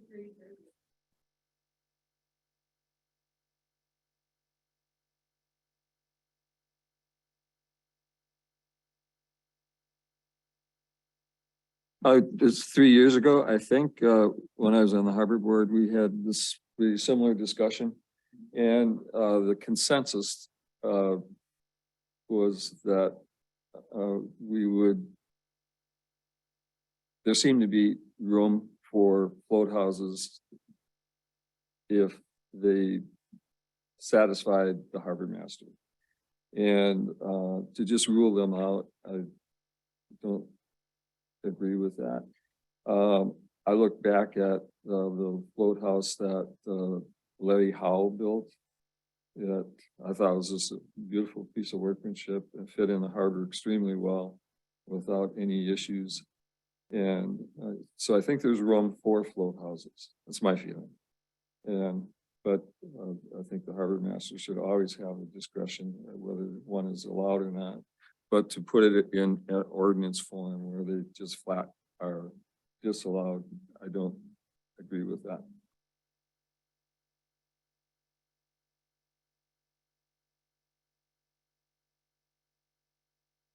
We have a motion on F.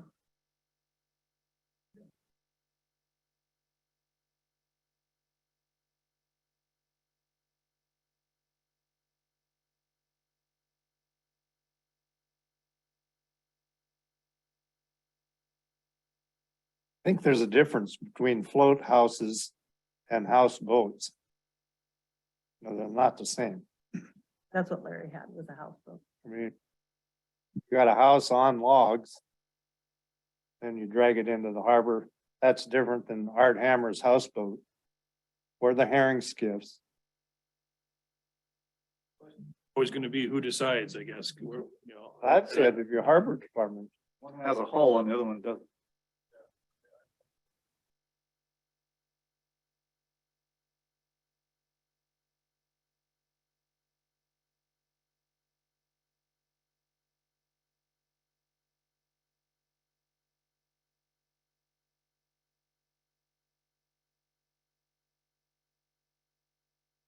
Sure, I have a problem per se. I'm just wondering, so what have you been doing up until now, basically, to keep float houses out? And do you feel like that doesn't suffice? Or you kind of feel like you need something more to I want point something to? that's a lot more. It seems like we have people that come through and they're like,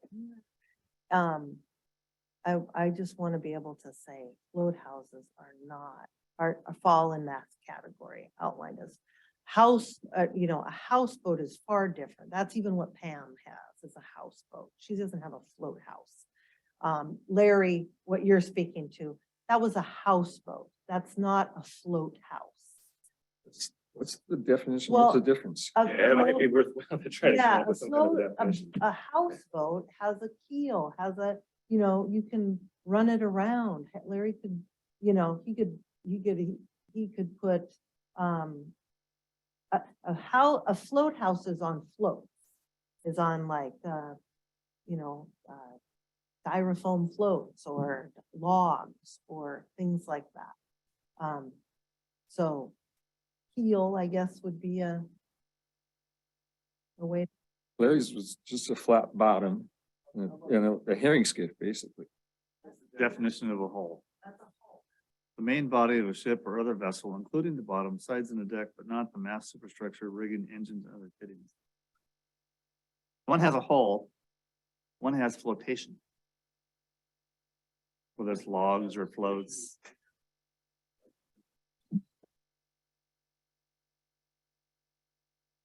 That's a float. Why did that come before us if the ordinance didn't disallow it just because? It was also, Other it was also, similar it was vessels, also. that other similar, And it was also 2 stories, which had issues with the snow falling off onto the finger float. So, but You gotta remember that we built these harbors, they were for commercial vessels. And they weren't designed to bring in 80-foot logs with a house between them. I mean, they just weren't designed for it. They couldn't handle the load. You get wind, especially I think you're talking 2-story.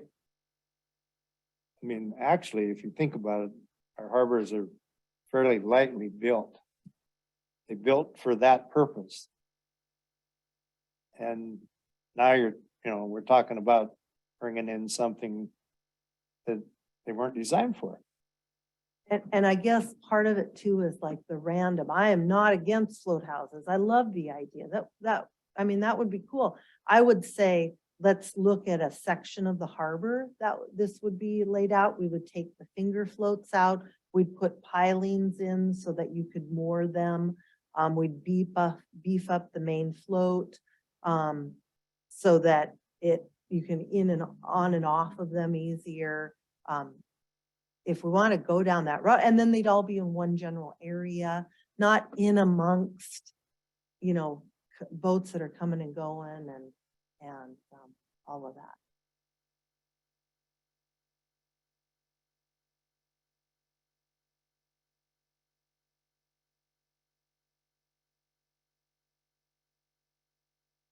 To 5,000 transient vessels you're trying to moor in a season. You have 577 stalls. That's your biggest operational day-to-day concern.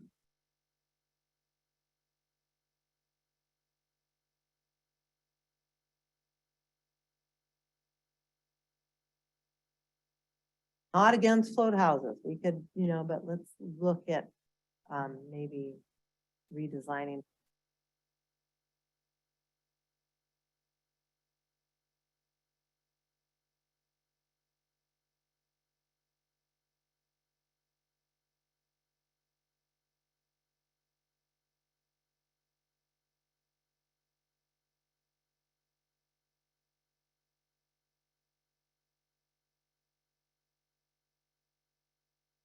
Yeah, so this would be, continue on kind of in that same vein. We're getting people that every once in a while come in now that want to buy a sailboat, beautiful sailboat, get a stall and and have a bed and breakfast in the harbor or a vacation rental.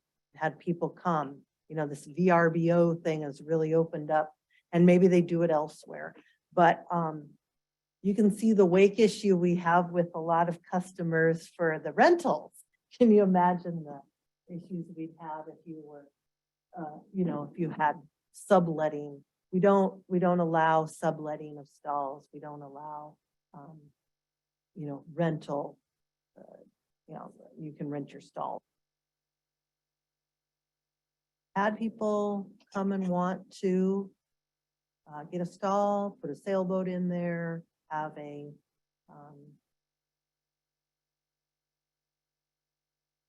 And it's already in the code that there's no subletting of stalls, right? This is basically an extension of that same concept as I see. again, this is really just identifying, pointing out to people that, you know, this kind of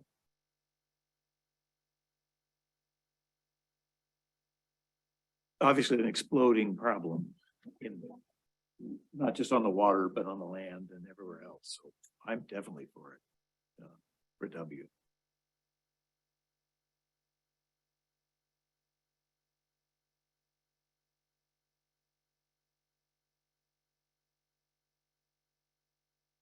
I fully agree with W, but if its motion includes the float homes without a better definition, I will vote no.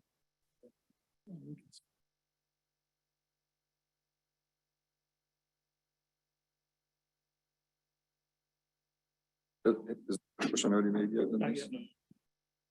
Okay.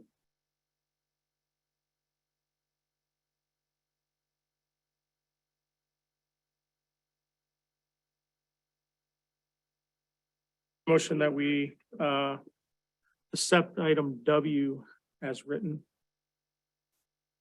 Second. So so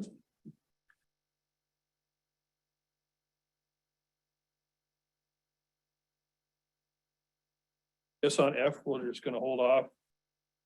You're on your own on that one. Well, unless somebody wants to make a motion against it. Or something. Oh, on the. Oh, on B, B, sorry, you B, F passed, right? Do we vote on F? Yeah, and John was no, so that's noted, okay. So the float homes thing, what do we just,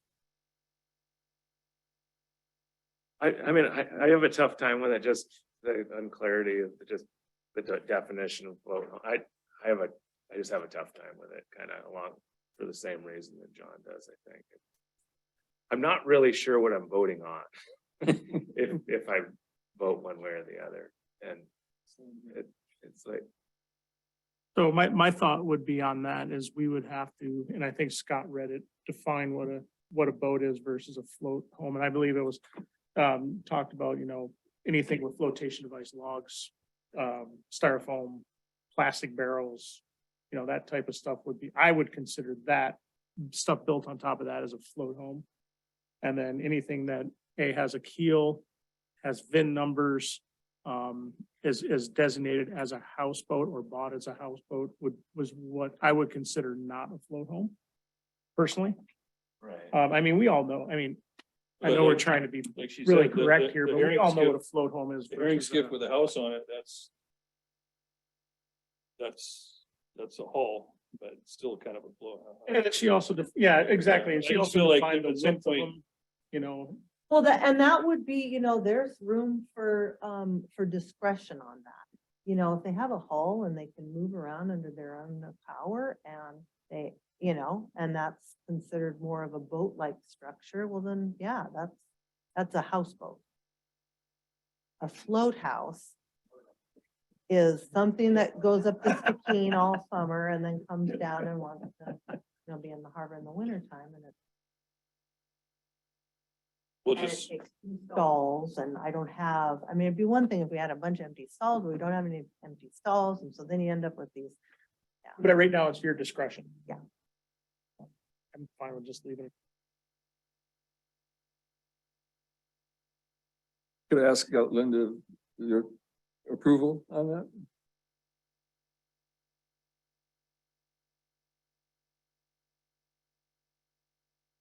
It's not my place to give approval. I had a discussion at one point and I was told that the only reason that my floating domicile would not be allowed is just because of the way it looks. So it is what it is. I'm not here to vote. I'm just here to listen.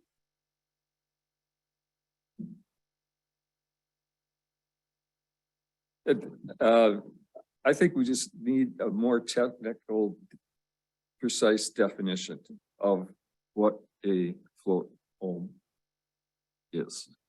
And maybe postpone this for the next meeting. and you could bring it up, Scott. Say, Yeah, you can vote on it and then it still has to go before the attorney. Has to go before the attorney. You can make a recommendation to tighten the definition, and then it would go on from there. I've lived in the harbor for 6 years, so. And pulled 2 people out of the water and coil up my hose and everything the way I'm supposed to, so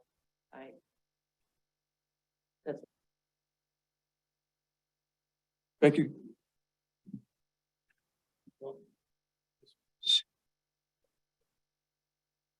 So if you let it go, then what happens? I'm gonna pursue all of this and it'll come back to you, or it Still- might not. It may come back to you, may not. Or maybe they'll just take and do their own thing. I don't know. But if. Okay, the board here doesn't do anything, you're still gonna propose it to the assembly. So whether you do something or not, it's gonna have the same impact. But if you decide on it and make a recommendation. Well, it seems then you like have if more of an if impact. we can either boost her or oppose her, but Right. we're doing neither. We're just sort of, By doing nothing is worse than doing something. nobody's coughing Well, up John emotion. made an idea to tighten the language up. I'll Casey made the same recommendation. Well, and I'll be completely honest, I have not thought about it for any longer than we've talked about it here now. And so that being said, I'd have to get on the internet. What do we consider to be a float home? How should we define it? It's kind of a shame that isn't included in the definitions already, I guess, but. Yeah, and I'm just looking to put it in there as a Right. definition.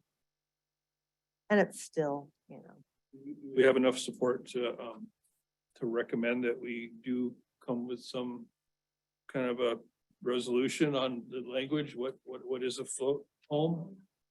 Do we not want to see anything further happen on that?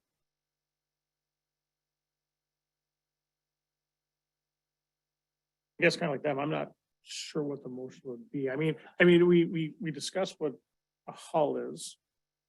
And I understand what is meant by float home, I think.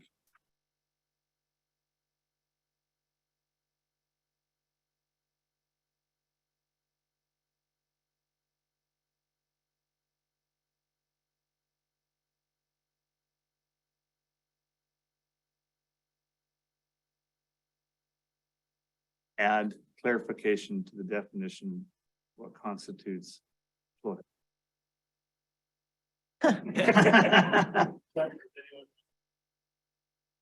and that just pins points you at the end of it. Problem with that? Assembly one, yeah. So we would push If I forward. need help with the definition, I'll go to the assembly with ask for help with the definition. That was what Scott just said, right? Yeah. That we would push it forward and put it on them to help with the definition of what a float home is. That's going to help the problem. I feel. Well, I guess I can make that recommendation that we push that forward to the assembly to have them define in letter B to what a float home actually is. So add it and define it. Right.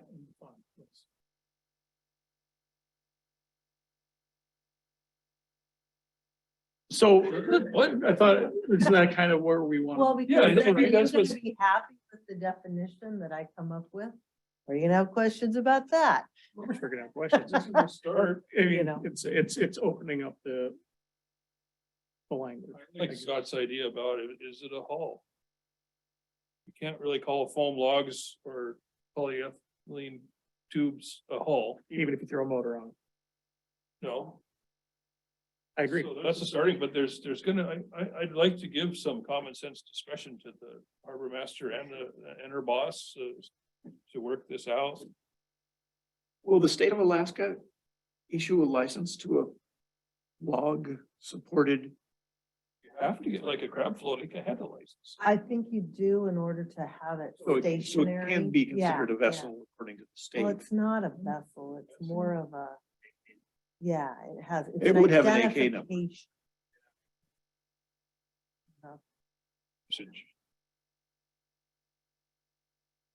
I think any of us could come up with a very good, clear definition of a float house. If we sat down and worked at it for an hour or two. And so, but I don't think it would be hard. I think it would be too difficult to do that here at this meeting. And so I'd rather just see it postponed until our next meeting. So you're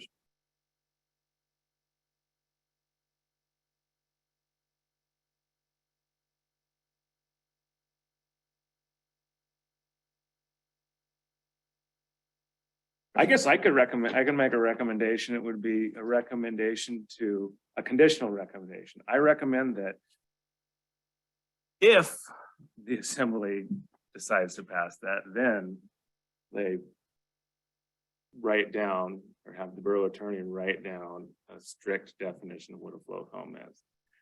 You want That's- that that's on pretty- any of the that's pre- other things? What's that? Do you want that on any of the other things? Any like that are listed? boathouses, barges, well, those are already in there, so. We Yeah, don't have to issue any exactly. Okay, okay. recommendations on it. But, Boathouse, I mean, yeah, There's a boathouse, something where you keep a boat in, that's what I would have. a said. house for a boat. Yeah, Okay. that's what I That's- would. And that's the beauty of, you know, the discretion of the harbor master, of keeping it a little vague. Start outlining every single thing today that you You can could move anticipate. this, The anticipation thing is, you know, causes me a little concern that all of a sudden, you know, it's gonna be semantics that I get caught up with on allowing something that we didn't plan for. Yeah, well, that's what I'm a little worried about, is if we do define it as a hull, Specific, yeah. and someone's gonna say, hey, it's a hull, I bought a derelict hull and I put a house on it, and you gotta let me in, so. That doesn't sound that great to me either, but what do you have? something? Code of Federal Regulations for the Coast Guard defines in words what the definitions are. And so if you guys just go off of that, you have that, you could take the flows.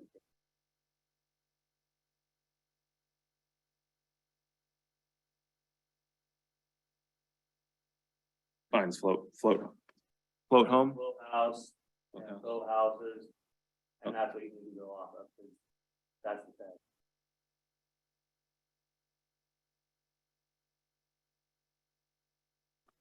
Guys can approve it for the city, not to take it. Speaking as a Okay. member of the public, he's not speaking as staff. That's right. Maybe you could come back to us, whatever you come up with, and then we can decide. Oh, definitely. You'll hear about it if there's a problem. Have enough from us? Yeah, again, all I'm doing is saying I'm gonna pass the test when they say, did you take it to the harbor board? And what did they say? I'll say, yeah, and Scott will say, yeah, they did, and they had a lot of problems not wanting to know what the identification or the exactly what we're talking about, and so can we request from you to send us a definition of what your definition is going to be of a float home? Give us that. Yes, depending on what your definition is. So we can get some more information. Not a hard no either. That's good enough for me. You don't have to be responsible for the definition of a float house or float home. And that's gonna go to the assembly level and it's gonna get passed on to the attorney to tighten it up. All you're doing is making the recommendation to the assembly.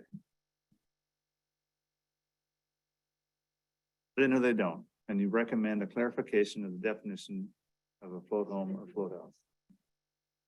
Gonna happen anyway. Is that what we've done here today? I mean, I don't know. I don't know how you would capture what we've done here unless somebody makes a motion. I mean, our job is to make motions, isn't it? And make, but nobody's making a motion. I'm not, can I make a motion as chair? Well, it is on, I cannot make a motion.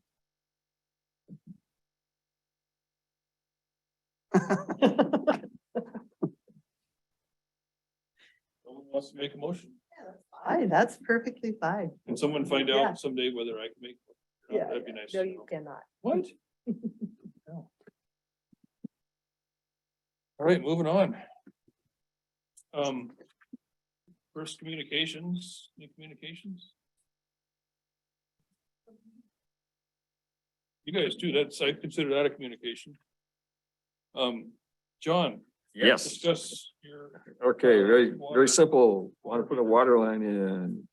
And everybody glance at this and let me give you a list of my reasons. I'll read this fast because I want to get home too. Reasons and the purpose. It's first of all, safety. About 1/2 of the large commercial and pleasure craft that we haul at Scow Bay have saltwater cooling. Having freshwater source at the boat ramp would allow pre-run to assure a running engine upon launch. Although no accidental fires have ever been experienced, fires are always a possibility. Having a hose there would be very comfortable.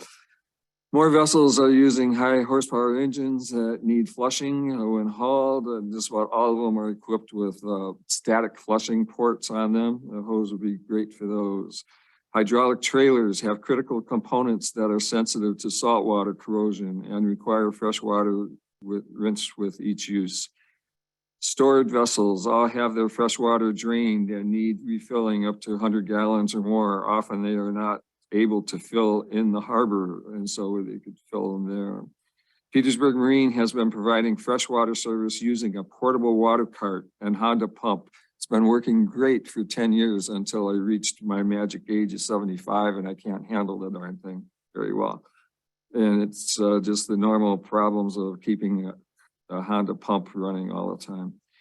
Petersburg Marine is increasingly hauling and launching in below freezing winter months, often not by choice, but rather by urgency. The portable water cart is especially difficult in freezing weather. The proposed water line would be functional year round. The proposed water line would be available for public use only with supervision by Petersburg Marine. The water line will not be used for any rinsing of vessel hulls. Alaska Department of Environmental Conservation does not require a permit for the proposed use. Installation would be by licensed contractors with oversight by Public Works Department. It's possible that the cost of this, if it goes out to bid, will exceed what my budget is, and I won't go any further, but I didn't want to have contractors go through the work of doing a bid and so forth if I don't get the blessing of the city and the harbor board. And I think that's about it. The backside is cross-section view. It'll be buried 5 feet below the surface. And so it'll be beyond freezing depth. Any questions or anything? I got one. Who's gonna pay for it? That'll That's be a big me. one. And that's why I warned everybody that if it's above my budget, it may not go through. Yeah, no, I intend to pay for all of it. 100%. Yeah. May have to live with the water cart if it just gets too high, but. Pardon? What do I currently use? We fill it with primarily with drainage ditch water from the roadside culvert that goes into there. It flows pretty much year round, or not year round, but even during dry periods. And then when that's not available, then we use city water from my upland location. So it's a lot of transport of that 260 gallon cart. I can't support it until we find out who's gonna run up with the dollars, Who's gonna run up with? come what? up with the money. I am, You are. yeah. No, I'm paying 100% of it. It's just a discussion item. I don't know quite how to treat a discussion item. are you Just, looking I for? guess if there's any objections to raise them. Does the harbor department have a problem with it? I don't know. I personally think, I mean, as long as there's no money coming out of the harbor department budget and it's being solely funded by John, that, I personally don't have a problem with. I mean, it's only gonna help his business, and I know there's quite a few, gillnetters and some of the larger boats now that go in there and they get a lot of work done, so I'm gonna support it if it comes up to that. I Miss agree. seeing the water cart there. Every time I see that thing, I think, gosh, this This guy knows how to get by with very little. Did you want a motion on that? I don't. I don't think so, because you haven't even really proposed it yet. I mean, you're just doing due diligence. You're just, right, you're just asking for. So I would say, Doesn't in any way conflict with the Scott Bay master plan. I mean, that's kind of a question. Water Department has pure jurisdiction, over this and they will be overseeing. no, and if we need to remove it for the bigger, for the bigger project, then that's what'll happen. But that's, Could be all removed those easily. guys that have leases out there sign their lease that say, if and when the big picture happens, your lease may change, whether it's conditions or.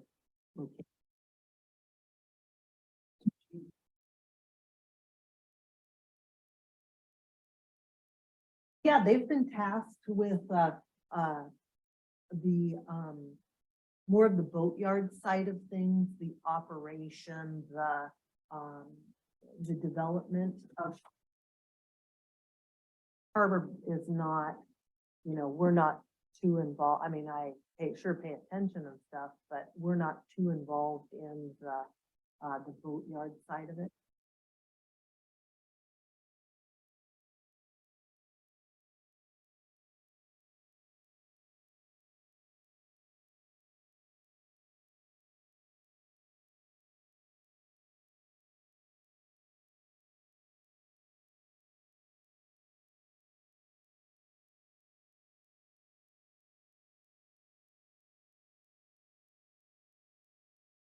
I have one last item unrelated to this, or are you still discussing the water? No, Okay, last one again, the purpose of the Harbor and Ports Advisory Board is to facilitate communication with the public. To do that properly, I think we need more frequent meetings. 1 or 2 a year, I don't think is adequate. I agree. It's been kind of slim. How do you feel like we should, from what you've read in there, how do we justify calling a meeting? What does it take to get a meeting? That's defined, I think, in the ordinance, to get a meeting going. It could be 2 or 3 or 4 members could call for a meeting. I saw it somewhere. And, it would be up to them if they feel it's an important issue. I would think. Used to be, before the borough formed, it was once a month, I think. Yes. Ports Advisory Board shall meet at the call of the chairperson or any 4 board members on an as-needed basis, and meetings shall be given public notice as required in subsection blah, blah, blah. Thank you. Yep, that sounds right. Mhm. Yeah. What was I gonna say? And if we have more frequent meetings, maybe we could keep them an hour. Yeah. Except Or less. Make a motion to adjourn. I'll second that. Not related to the agenda, and I think, sorry, guys, I think Lo needs to be here for this, but it pertains to the dredging, and I actually got a text from our QA department at the plant wondering about the possibility of water testing, if they're gonna water test after the dredging gets completed, because a lot of times there is E. coli because of the waste that comes from a lot of the vessels. It gets stirred up. It could potentially shut us down if we don't test. We're gonna test privately, but I'm just wondering if they're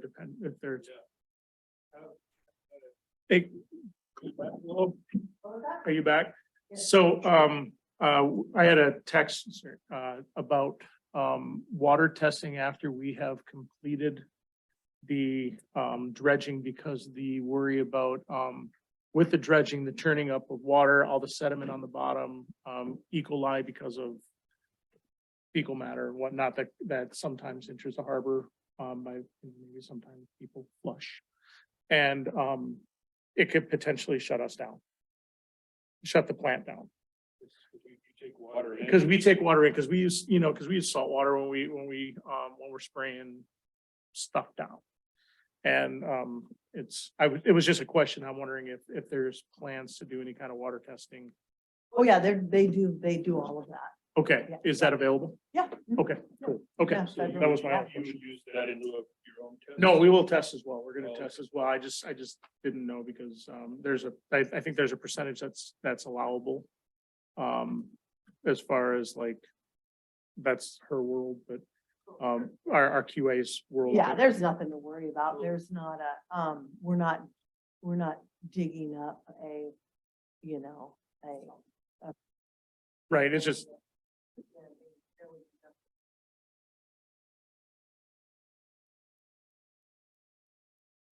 Expanding the basin and it's all undredged. The sediment areas up by the Middle Harbor and along the bank of the 400.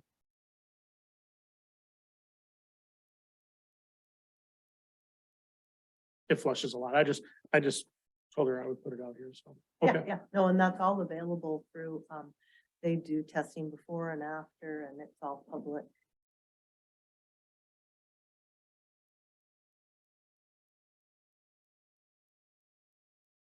Motion on the floor. second. Done? All right, we're out of here. Thanks, Thanks, everybody. everybody. Talk to me if you think we should have a meeting. Anyone? Have a good